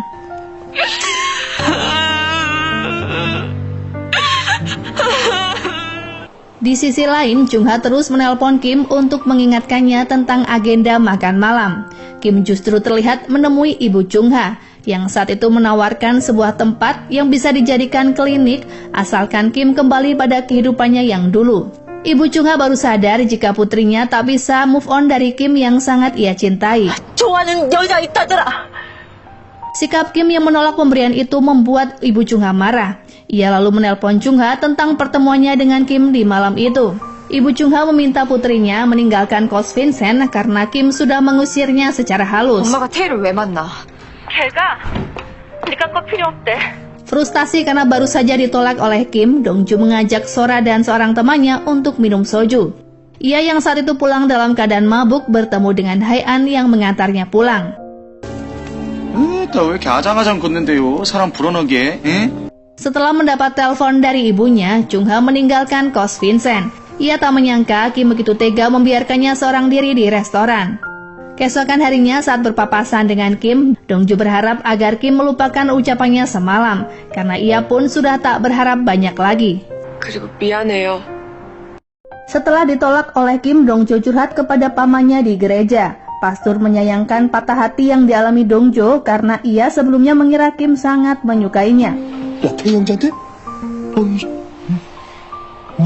Yang aneh bagi Dongjo, setelah mendapat penolakan, ia justru tak bisa melupakan Kim. 없는데. 태희 형제 씨. Pekerjaan mengatur lalu lintas masih Kim lakukan. Ia saat itu bertemu dengan mantan pacar Dongjo yang bernama Byung-soo. 그래서인가? 가끔 밤에 Di depan Kim, Byung-soo berkata jika sangat terbantu dengan usaha yang Kim lakukan, karena setelah putus dengan Dongjo, hidupnya kini lebih tenang. Selama ini ia bosan selalu mendengar rengekan Dongjo yang menurutnya manja. 기억하죠? berpindah pada manajer Ilsop sedang memberi pengarahan tentang kemajuan rumah duka. Walau berhasil meraih kepuasan pelanggan terbaik, namun masih ada saingan rumah duka lain di daerah Daesan yang dikenal meraih rating tertinggi dalam penyajian makanan. Mereka pun berencana mengintai rumah duka tersebut. Dongju yang baru beberapa bulan bekerja dipilih untuk menjalankan misi itu. Manajer meminta bantuan sewa pekerjaan murah untuk mengantar sekaligus membantu Dongjo melakukan pengintaian. 백동주 씨 보내면 어떨까요? 네?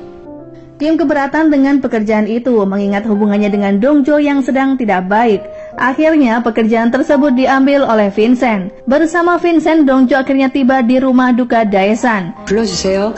Dengan meyakinkan, Vincent pun berakting jika ia mencari tempat untuk akhir hidupnya. Vincent harus selektif memilih agar proses pemakaman kelak dipegang oleh seseorang yang tepat.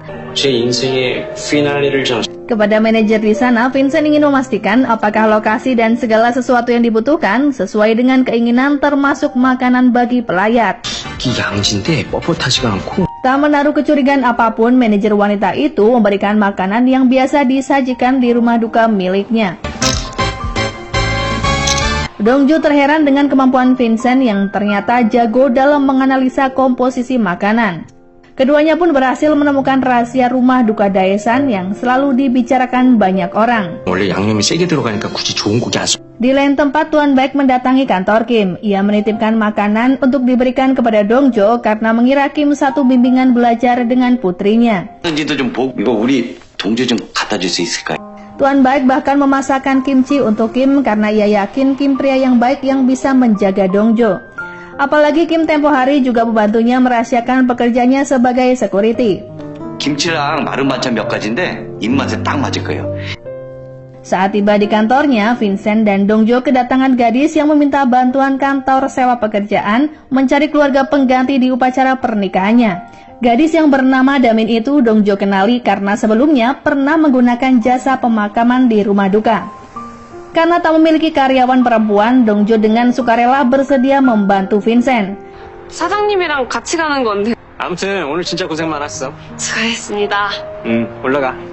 Kim menemui Dongjo untuk mengantarkan barang titipan ayahnya. Ia pun tak berbicara lebih banyak karena yakin Dongjo pasti masih kesal. 이게 뭐예요? 밤늦게 미안해요. Saat menikmati kimchi buatan Tuan Baek, Vincent berkata jika di hari Minggu ada pekerjaan untuk Kim sebagai tamu pernikahan bersama Dongjo. 동주랑 같이 가는 거야. Vincent pun marah karena lagi-lagi Kim menolak pekerjaan itu. 무슨 있어? 삼촌이 한 벌 사줄까? Kim lalu pergi tapi belum memberikan jawaban apakah tetap menolak atau menerima pekerjaannya. 동주 씨 아버님 다녀가셨어. 우리 것도 챙겨주셨네. Sementara itu, Dongjo membuka paket dari ayahnya yang berisi banyak makanan dan keperluan sehari-hari. Tuan Baek menyebut jika Kim adalah pemuda yang baik, karena selain ramah, ia juga perhatian kepada orang yang lebih tua dengan memberi tumpangan. 데려다 주겠다고 어찌나 성하든지. 왜 대불면 서해안이 마음. Tak tahan terus menyimpannya di dalam hati, Hae-an akhirnya memberanikan diri mengungkapkan rasa suka kepada Dongjo. 동주 씨도 좋아요. Dongjo pun terkejut mendengar hal itu karena selama ini keduanya jarang berkomunikasi. 우리 엄마 같아요. 엄마 같아서. Berbeda dengan Hae-an yang justru menganggap Dongjo sebagai penyemangat hidup hanya dengan menatap wajahnya. Dongjo menghargai kejujuran Hae-an, namun ia tak bisa menerima cintanya karena sudah menyukai pria lain. 나 좋아해줘서 고마워요.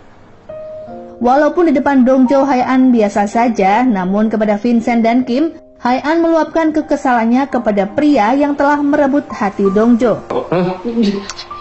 그리고 야 김은현 생 우리 할아버지도 그런 고. 좋아하는 사람 생겼대요. 망해버려. Kesedihan Hae-an sedikit terobati ketika ia mendapat kabar dari atasannya tentang kenaikan jabatan. Hae-an kini ditunjuk masuk ke Departemen Kepolisian Wilayah Bongsu sebagai detektif. Di hari pertamanya bekerja sebagai detektif, Hae-an mendapat arahan dari seniornya mengenai beberapa kasus yang baru saja ia tangani dengan sukses. Setelahnya, Hae-an ditugaskan ke rumah sakit untuk menyelidiki sebuah kasus. Di sana ia bertemu dengan Chung-ha yang sudah pernah ia lihat saat mengantar korban kecelakaan. Hari di mana Dongju menghadiri upacara pernikahan akhirnya tiba juga. Kliennya memperkenalkan Dongju kepada calon suaminya sebagai Su Yeong, sahabat Damin yang baru datang dari luar negeri karena mempunyai bisnis fashion. Kedatangannya seorang diri mengundang pertanyaan dari calon suami Damin. Tak diduga seseorang menggandeng tangan Dongju yang ternyata adalah Kim.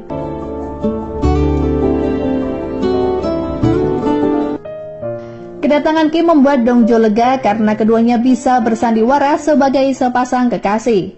Tak ketinggalan Vincent dan Pastur juga datang ke acara tersebut karena Damin juga mengundangnya. 다 형제님 덕분이죠.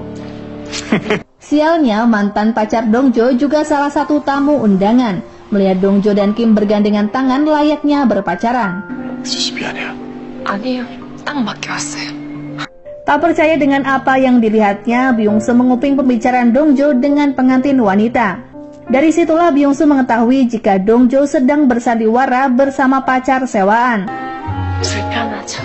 괜찮아요.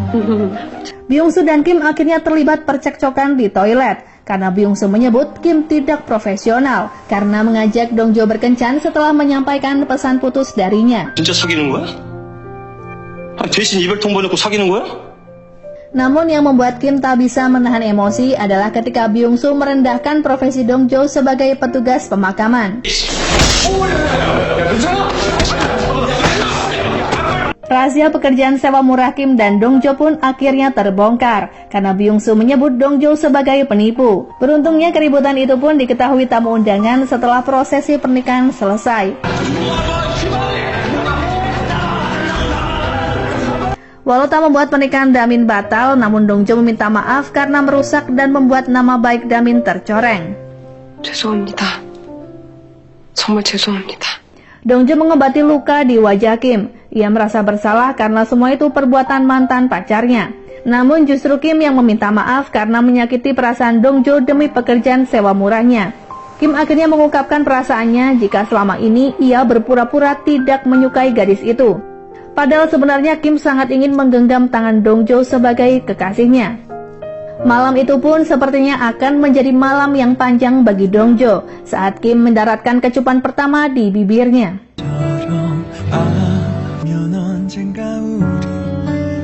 Setelah mendeklarasikan jika malam ini adalah hari jadian keduanya, Dongju berkata jika esok ia akan pergi keluar kota karena harus melakukan prosesi pemakaman di sana. Ternyata saat itu Dongju berkesempatan mengantar sepasang suami istri yang meninggal dalam waktu berdekatan. 내가 없으면 안 돼. 아가씨, 아까 나한테 소원 물어봤지? Melihat keharmonisan dan sikap kakek saat memperlakukan istrinya bahkan setelah meninggal membuat Dongju terkesan. Apalagi saat si kakek diberitakan meninggal saat memetik buah kesemek untuk istrinya. Saat ini tinggal 5 jenazah lagi yang harus Dongju antar. Tak ingin kehilangan waktu sedikit pun bersama kekasihnya, Kim menyusul Dongju keluar kota dan memberikan 1 buket bunga. 보고 싶어서 왔어요. Setibanya di rumah, Kim bahkan memetik buah kesemek untuk Dongju karena selama perjalanan Dongju terus membahasnya.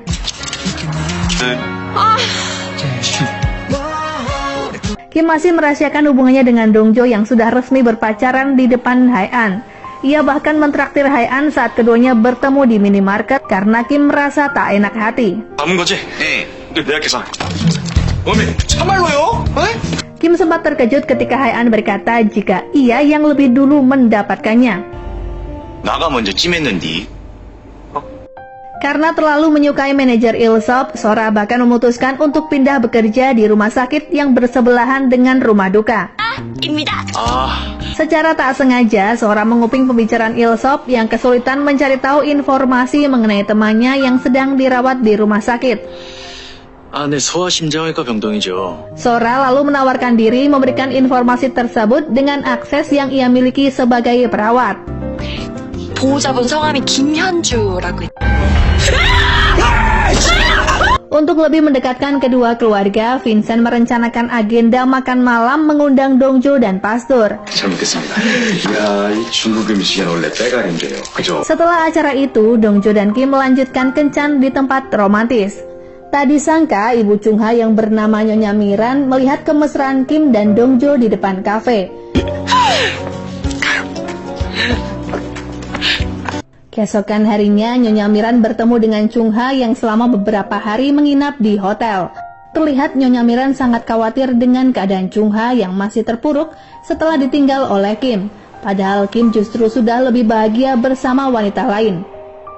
Tapi kedatangan Nyonya Miran justru Chung Ha tolak. Ia bahkan sudah muak dengan perlakuan ibunya dan sempat menyebut tak ingin bertemu lagi. 죽을 때까지 보지 말자 우리. Entah apa yang merasuki pikiran Chung Ha saat itu. Ia bahkan meninggalkan ibunya begitu saja walau Nyonya Miran terlihat mengalami sakit kepala.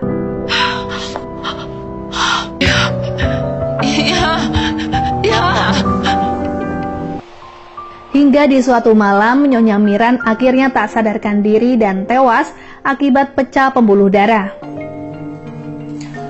Betapa terkejutnya Dongjo karena saat mengecek berkas klien yang masuk, ia baru menyadari jika nama jenazah tersebut adalah Ibu Chung Ha. Ia lalu menelpon Kim memberitahu kabar duka tersebut. Walau saat itu, Kim memang sudah tahu dari pesan berantai alumni sekolah. Perasaan menyesal yang sangat mendalam kini Chung Ha rasakan. Mengapa saat itu ia sampai menyebut tak ingin bertemu lagi dengan ibunya. Dan kini semua ucapannya menjadi kenyataan karena ibunya telah meninggalkannya untuk selama-lamanya. 죽을 때까지 보지 말자 우리. Arwah Nyonya Miran akhirnya sudah bisa menerima kematiannya. Ia tak asing dengan wajah Dongjo sebagai petugas pemakaman yang memberikan kesempatan untuk menyebut keinginan terakhir. Nyonya Miran memohon kepada Dongjo untuk mengembalikan Chung Ha ke posisi semula, di mana ia bisa mendapatkan kebahagiaan bersama Kim. Permohonan itu Dongjo rasa terlalu egois karena ia juga menyukai Kim. Di depan teman dan kerabat yang melayat, Chung Ha tampak tegar bahkan tak meneteskan air mata. Satu-satunya orang yang ia tunggu adalah Kim. Sayangnya Vincent mengatakan jika Kim tak bisa hadir ke rumah duka. 당연히 와야지. Menyadari begitu penting dukungan Kim terhadap Chung Ha saat ini, Dongjo memintanya untuk tetap datang ke pemakaman dan mengabaikan rasa tak nyaman terhadap Dongjo. Dengan lapang dada, Dongjo mendorong Kim agar ia menunjukkan kepedulian kepada mantan kekasihnya itu. 그러니까 인사하러 와요. Keesokan harinya Kim datang untuk memberikan penghormatan kepada Nyonya Miran. Ia tak ingin menyesal di kemudian hari seperti ucapan Dongjo. Tangis Chung Ha pun baru pecah saat Kim berada di sisinya. Sadar kini keduanya tak memiliki hubungan apa-apa, Kim membatasi dirinya untuk tidak memeluk Chung Ha demi menjaga perasaan Dongjo. Beberapa teman lama Chung Ha menyayangkan kandasnya hubungan Kim dengan Chung Ha yang mereka kira adalah pasangan yang ideal. Gosip itu pun terdengar oleh Dongjo yang mulai memikirkan permohonan Nyonya Miran. 지금 나한텐 백동주뿐이니까. Di depan makam ibunya, Chung Ha berjanji akan segera bangkit dari kesedihannya, agar ibunya bisa pergi dengan damai tanpa khawatir lagi mengenai masa depan anak sematawayangnya itu. Misteri mengenai Hae-an yang menjadi saksi kunci kecelakaan Junho akhirnya terjawab sudah. Ternyata pria yang menabrak Junho adalah kakak Hae-an yang saat itu mengemudi dalam keadaan mabuk.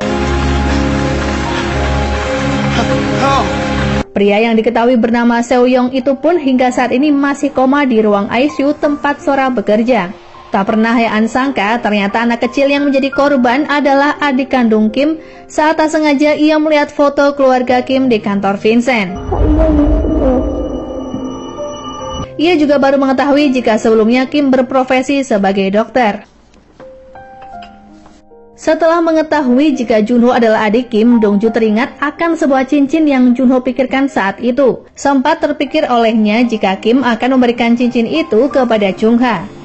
봉수 슈퍼 앞에 반지 두고 왔어요. 형한테 갖다 줘야 돼.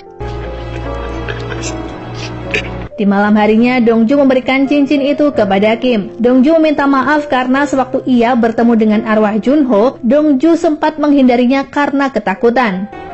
준호였어요. Kim terharu karena Junho justru meninggalkan pesan terakhir untuknya mengenai cincin. 딱 한 번 내가 너무 무서워서 도망갔어요. Dongju juga bercerita jika di hari kecelakaan, Junho melihat seorang polisi yang juga mengetahui tentang cincin yang ia bawa.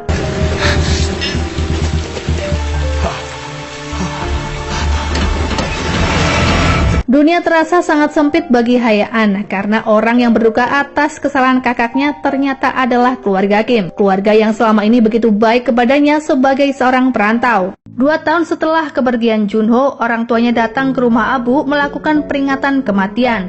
Di tempat tersebut, tangis mereka pun pecah karena orang yang menabrak Junho belum mendapatkan balasan yang setimpal. Ibu Kim memberikan pesan kepada putranya agar segera menjalani hidup normal dan melupakan rasa bersalahnya itu. 걱정하지 마. 응? Suatu ketika Dongjo baru menyadari jika kemampuannya berbicara dengan arwah tak bisa digunakan ketika mengantar jenazah yang memiliki dosa besar. Menurut pastor, seseorang yang mengakhiri hidup atau menghabisi orang lain tak layak mendapat berkat dikabulkan permintaannya. Hae-an yang merupakan teman satu kos Kim menjenguk kakaknya yang belum sadarkan diri di rumah sakit. Scene diperlihatkan 2 tahun lalu, sesaat sebelum kejadian, dirinya sempat bertengkar dengan kakaknya yang bernama Seo-yong. 네가 나한테 응? 그러면 안 되지. Berpindah pada Kim yang melihat jaket dijual di sebuah toko. Ia tertarik membelinya sebagai hadiah untuk Hae-an. Saat menyerahkan hadiah tersebut, Kim sekaligus ingin memberitahu Hae-an tentang hubungannya dengan Dongjo yang kini sudah berpacaran. Hae-an yang saat itu masih kepikiran dengan kasus Junho pun berkata, jika Kim tak perlu mengkhawatirkan perasaannya saat ini. Sempat terbesit keinginan Hae-an untuk mengaku jika kakaknya lah yang menabrak Junho. Namun saat itu ia masih takut untuk mengatakannya. 나 동주 씨 좋아해. Saat akan pulang, seorang teman Hae-an mengenali Kim. Keduanya berbincang mengenai kasus Junho di mana detektif itulah yang menanganinya. Kim juga sempat bertanya, adakah seorang polisi yang ada di TKP saat kecelakaan terjadi? Namun detektif mengatakan jika tak ada satupun saksi karena ia mengetahui adanya kecelakaan saat berpatroli. 기억합니다. Ketika akan menjenguk pelaku yang menabrak Junho, betapa terkejutnya Kim melihat Hae-an juga ada di sana sebagai penanggung jawab pasien bernama Seo-yong. 네 형이 죽이네요.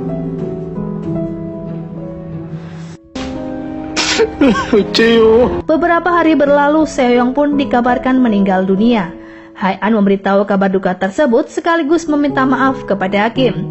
Ia berharap Kim segera mengikhlaskan kematian Junho, karena kini pelaku yang menabrak pun sudah tiada. 난 절대 용서 못해. 100번 1000번 다시 생각해봐도. Pemakaman Seo-yong dilakukan di rumah duka Eunjo. Kim sempat memohon kepada Dongjo untuk berbicara dengan arwah yang sudah menabrak adiknya itu. Namun Dongjo menduga ia tak bisa berbicara dengan Seo-yong karena sudah melakukan dosa. 내가 못 만날 것 같아요. Tak disangka saat merawat jenazah Seo-yong, seketika ruangan berubah dan Dongjo pun bisa berbicara dengan arwah tersebut. Walau tak percaya dengan apa yang ia alami, saat itu Dongjo mengambil kesimpulan jika Seo-yong bukanlah pelaku penabrak Junho. Namun saat menanyakannya lebih lanjut, anehnya Seo-yong mengaku jika dirinya lah yang menabrak Junho karena mengemudi dalam keadaan mabuk. Dongjo memberikan kesempatan kepada Seo-yong untuk menceritakan kronologi kecelakaan atau mungkin jika ada pesan yang harus disampaikan.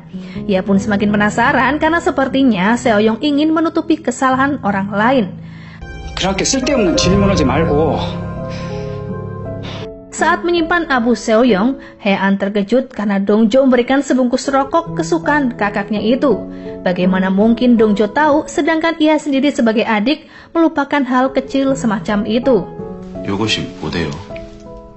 Dari keterangan mantan pacar Seo-yong, Dongjo mendapatkan sebuah bukti foto jika di malam kejadian Seo-yong berada di kursi penumpang. Dongjo pun berencana menyelidiki seorang diri dan belum berani menceritakan hal itu kepada Kim. 빈소에서 서영철 직장 동료를 만났어요.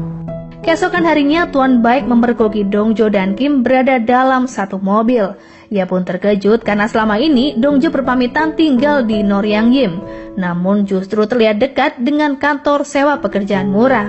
Vincent berusaha menutupi pekerjaan Dongjo sebagai petugas pemakaman, setelah menyadari Dongjo sepertinya sedang merahasiakan hal ini dari ayahnya. Ia pun memperkenalkan dirinya sebagai paman Kim, yang mana Kim sedang menjalin asmara dengan Dongjo. 동주 양과 저희 태희 군이 Tuan Baik akhirnya berpamitan setelah mendengar penjelasan dari Vincent jika Dongjo memang mampir ke kantornya di sela-sela bimbingan belajar. Tuan Baik sedikit lega karena sebelumnya ia mengenal Kim sebagai pemuda yang bekerja keras dan sopan, sehingga tak ada salahnya untuk dijadikan menantu. 왜요? Akhirnya Dongjo memberitahu Kim tentang foto yang Seoyong kirim di malam itu. Kim akhirnya mengkonfirmasi hal itu kepada kepolisian. Kim semakin yakin ada yang tak beres karena polisi bahkan belum melihat foto tersebut. 그차엔 블랙박스가 없었어요. Kasus Junho terbilang minim bukti karena tak ada rekaman di dashboard mobil maupun CCTV sekitar yang saat itu sedang memutar dengan sudut yang berbeda.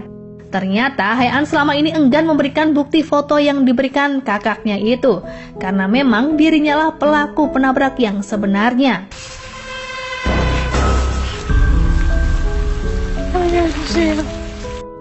Saat itu Hae-an panik karena Kim sudah menyadari jika Seoyong bukanlah pelakunya. Kim masih ingin menyelidiki siapakah yang seharusnya bertanggung jawab dan harus mendapatkan hukuman. 진범이 아닐 수도 있을 것 같아서. Ia pun meminta bantuan kepada Hae-an untuk membuka kembali file kasus Junho, berharap ada petunjuk lain yang terlewatkan. Hae-an yang tak ingin ketahuan kebohongannya berdalih jika ia tak bisa membagikan informasi rahasia polisi kepada orang awam, sehingga Kim jangan berharap banyak kepadanya. 너 교통사고 조사계에 있으니까 그런 파일 같은 거 다 볼 수 있는 거 아니야? Setelah 2 tahun berlalu saat melewati jalanan TKP, Hae-an teringat jika sebenarnya ialah yang menabrak Junho karena terlibat pertengkaran dengan Seoyong. 네가 나한테 응? 그러면 안 되지. Ia yang tak ingin gagal menjadi polisi nekat memindahkan tubuh kakaknya ke setir kemudi. Saat itu Junho sempat tersadar dan meminta bantuan kepada Hae-an. Namun Hae-an tak langsung menelpon ambulans, ia justru membersihkan jejak dan sidik jarinya di TKP. Mobil naas itu pun seketika meluncur dan menabrak tiang.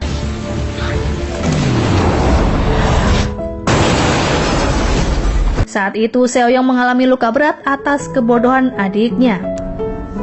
Sebelum kabur dari TKP, Hae-an mengambil kartu memori di kamera dashboard mobil itu, sehingga polisi menduga Seoyong adalah pelaku penabrakan tunggal. Tak hanya itu, setelah 2 tahun dipindahkan ke Departemen Urusan Lalu Lintas, Hae-an bahkan menghapus semua data yang berhubungan dengan kasus Junho. Suatu ketika saat pulang bekerja, Hae-an tak sengaja melihat Dongjo mendatangi gereja di waktu yang sudah larut. Ia yang penasaran menguping pembicaraan Dongjo dengan pastor yang saat itu membahas kasus Junho dan menceritakan apa yang ia curigai. 누구냐고. 내가 아는 사람이 범인인 것 같은데. 아는 사람 누구? Mendengar Dongjo mulai mengancam keberadaannya saat ini, Hae-an menginterogasi Dongjo tentang apa yang sudah ia ketahui mengenai Seoyong. 아니 난 우리 동주 씨가 말하면 다 믿는디. 응? 난 우리 동주 씨 말하면 다 만사 오케이 정도는 알려줄 수 있잖아요 우리 사이에. Di bawah pengaruh alkohol, Hae-an mengancam Dongjo agar berhenti mencampuri urusannya. Dongjo pun tak bisa berbuat apa-apa saat lehernya dicekik oleh Hae-an. Apalagi saat itu tak ada satu orang pun karena Kim masih berada di perjalanan.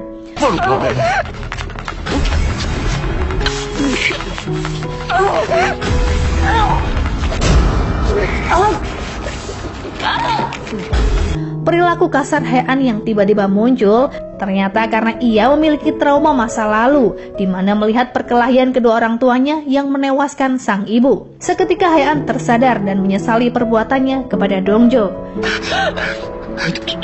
동주 씨. Di waktu yang tepat, Kim tiba di rumah dan memergoki Dongjo dalam keadaan tak berdaya. 괜찮아요? Dongjo akhirnya dibantu oleh Vincent yang memintanya untuk segera menelpon polisi. 경찰 좀 불러주세요. Cukup jauh Hae-an berlari menghindari kejaran Kim. Ia tak tahu lagi apa yang harus dilakukan karena semua kejahatannya pasti akan terbongkar. Saat itu Hae-an yang frustasi berniat untuk terjun dari atap gedung. Ia menganggap tak ada lagi yang perlu diperjuangkan karena kehidupannya dan keluarga sudah hancur. Namun aksi Hae-an bisa dihentikan oleh Kim. Ia tak sudi Hae-an mati dengan mudahnya, tanpa membayar perbuatannya dan hidup dalam rasa bersalah seperti yang Kim rasakan selama ini. Singkat cerita, Hae-an kini mendekam di penjara karena menyakiti Dongjo. Setelah melewati hari yang buruk, Dongjo memberanikan diri untuk menjenguk Hae-an di dalam penjara. Ia menyampaikan pesan dari Soyoung yang berisi agar Hae-an hidup bahagia tanpa rasa bersalah atas masalah yang terjadi pada keluarga mereka. 아버지 생각도 내 생각도 말고 Hae-an pun terharu karena hingga akhir hidupnya, Soyoung bahkan ingin melindunginya agar Hae-an memiliki kehidupan normal. Hae-an akhirnya mengaku jika ialah pelaku yang menabrak Junho. Ia juga meminta Dongjo mengambil bukti rekaman yang tersimpan di dalam kamarnya. 자수할 용기도. Di kantor polisi, Kim menyaksikan rekaman yang membuktikan jika Hae-an adalah pelaku yang menabrak Junho. Butuh berhari-hari Kim bangkit setelah Hae-an mengakui semua itu. Andai saja Hae-an mengaku sejak 2 tahun silam, pasti penderitaan keluarga Kim tak akan berlarut-larut. 기가 막힌 거 사왔거든? 이거 꼭 먹어. Kim akhirnya bisa melepas kepergian Junho setelah ia bermimpi bertemu dengan adiknya yang berkata jika ia sudah tenang di alam sana. Setelah beberapa bulan bekerja sebagai petugas pemakaman, kini hanya tinggal 1 jenazah lagi yang harus Dongjo antarkan. Terlihat pastor membaca sebuah artikel tentang kebakaran apartemen puluhan tahun silam. Mungkin kejadian itulah ada kaitannya dengan pekerjaan dan kemampuan yang Dongjo miliki.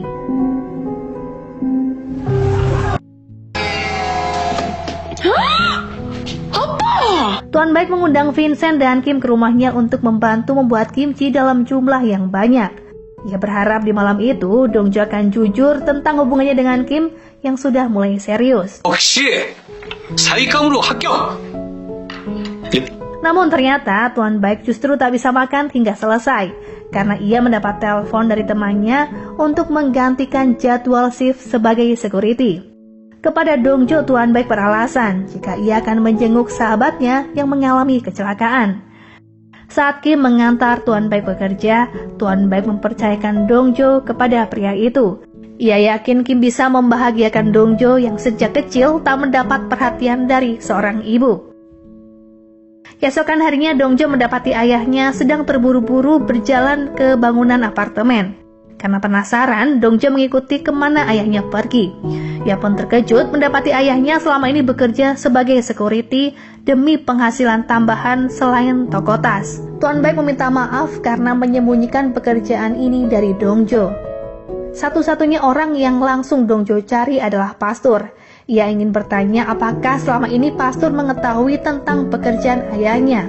Dongjo merasa tak berguna karena membiarkan ayahnya bekerja, sementara ia berbohong tentang bimbingan belajar. 제가 너무 바보 같아서.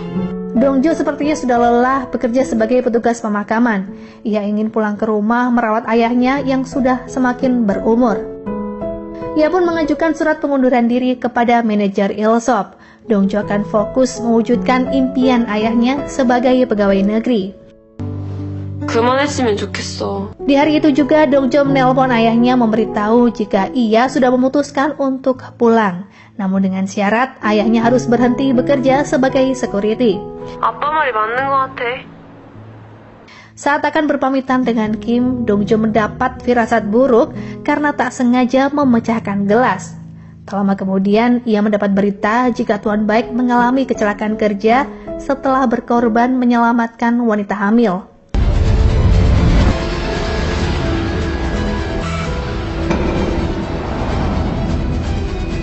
Tak pernah Dongjo duga di hari itu ia akan kehilangan ayahnya untuk selama-lamanya.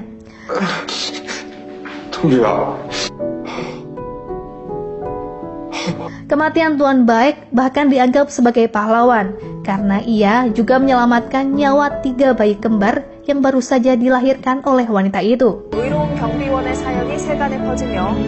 Banyak pelayat berdatangan untuk memberikan penghormatan karena semasa hidup Tuan Baik dikenal sebagai orang yang baik.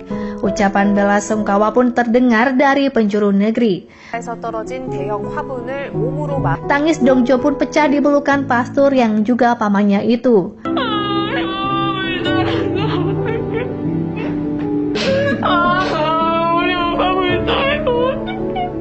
Dongjo tak menyangka jika jenazah terakhir yang harus diantar adalah ayahnya sendiri.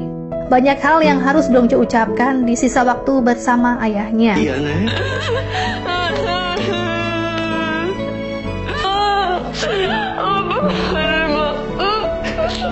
쳐다보기도 너무 아까운 내 새끼.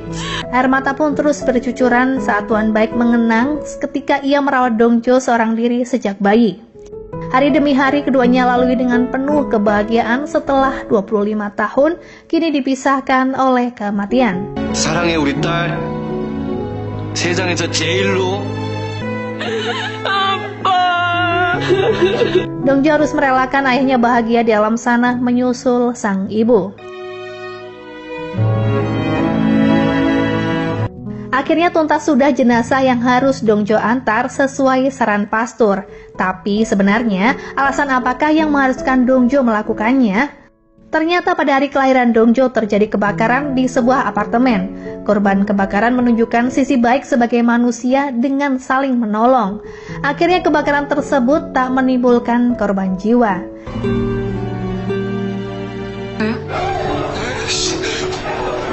Sebagai hadiah karena kebaikan orang tadi, mereka mendapatkan sedikit keajaiban di momen terakhir hidup mereka atau keluarga terdekat melalui tangan Dongjo. Entah karena kebetulan atau tidak, Kim bahkan sudah pernah bertemu dengan ayah Dongjo saat mereka di rumah sakit setelah kebakaran terjadi. Beberapa waktu berlalu, Dongjo memutuskan kembali bekerja sebagai petugas pemakaman karena bermanfaat bagi orang banyak. Bahkan keajaiban sempat menghampirinya yang membuat Dongjo bisa bersama ayahnya di saat-saat terakhir di dunia. Kemampuan berbicara dengan arwah Dongjo pun kini telah hilang karena ada seorang temannya yang bisa menggantikannya. Kemungkinan ia adalah orang yang harus menjalankan permintaan jenazah agar berhenti mendapatkan kesialan. Sementara Kim kembali menjalani profesinya sebagai dokter. Ia bekerja di rumah sakit Eonjo yang letaknya berdekatan dengan rumah duka. 삼성목표에서 추락한 35자 남자 현재 이송 중입니다. Kisah percintaan Dongjo dan Kim pun berakhir bahagia.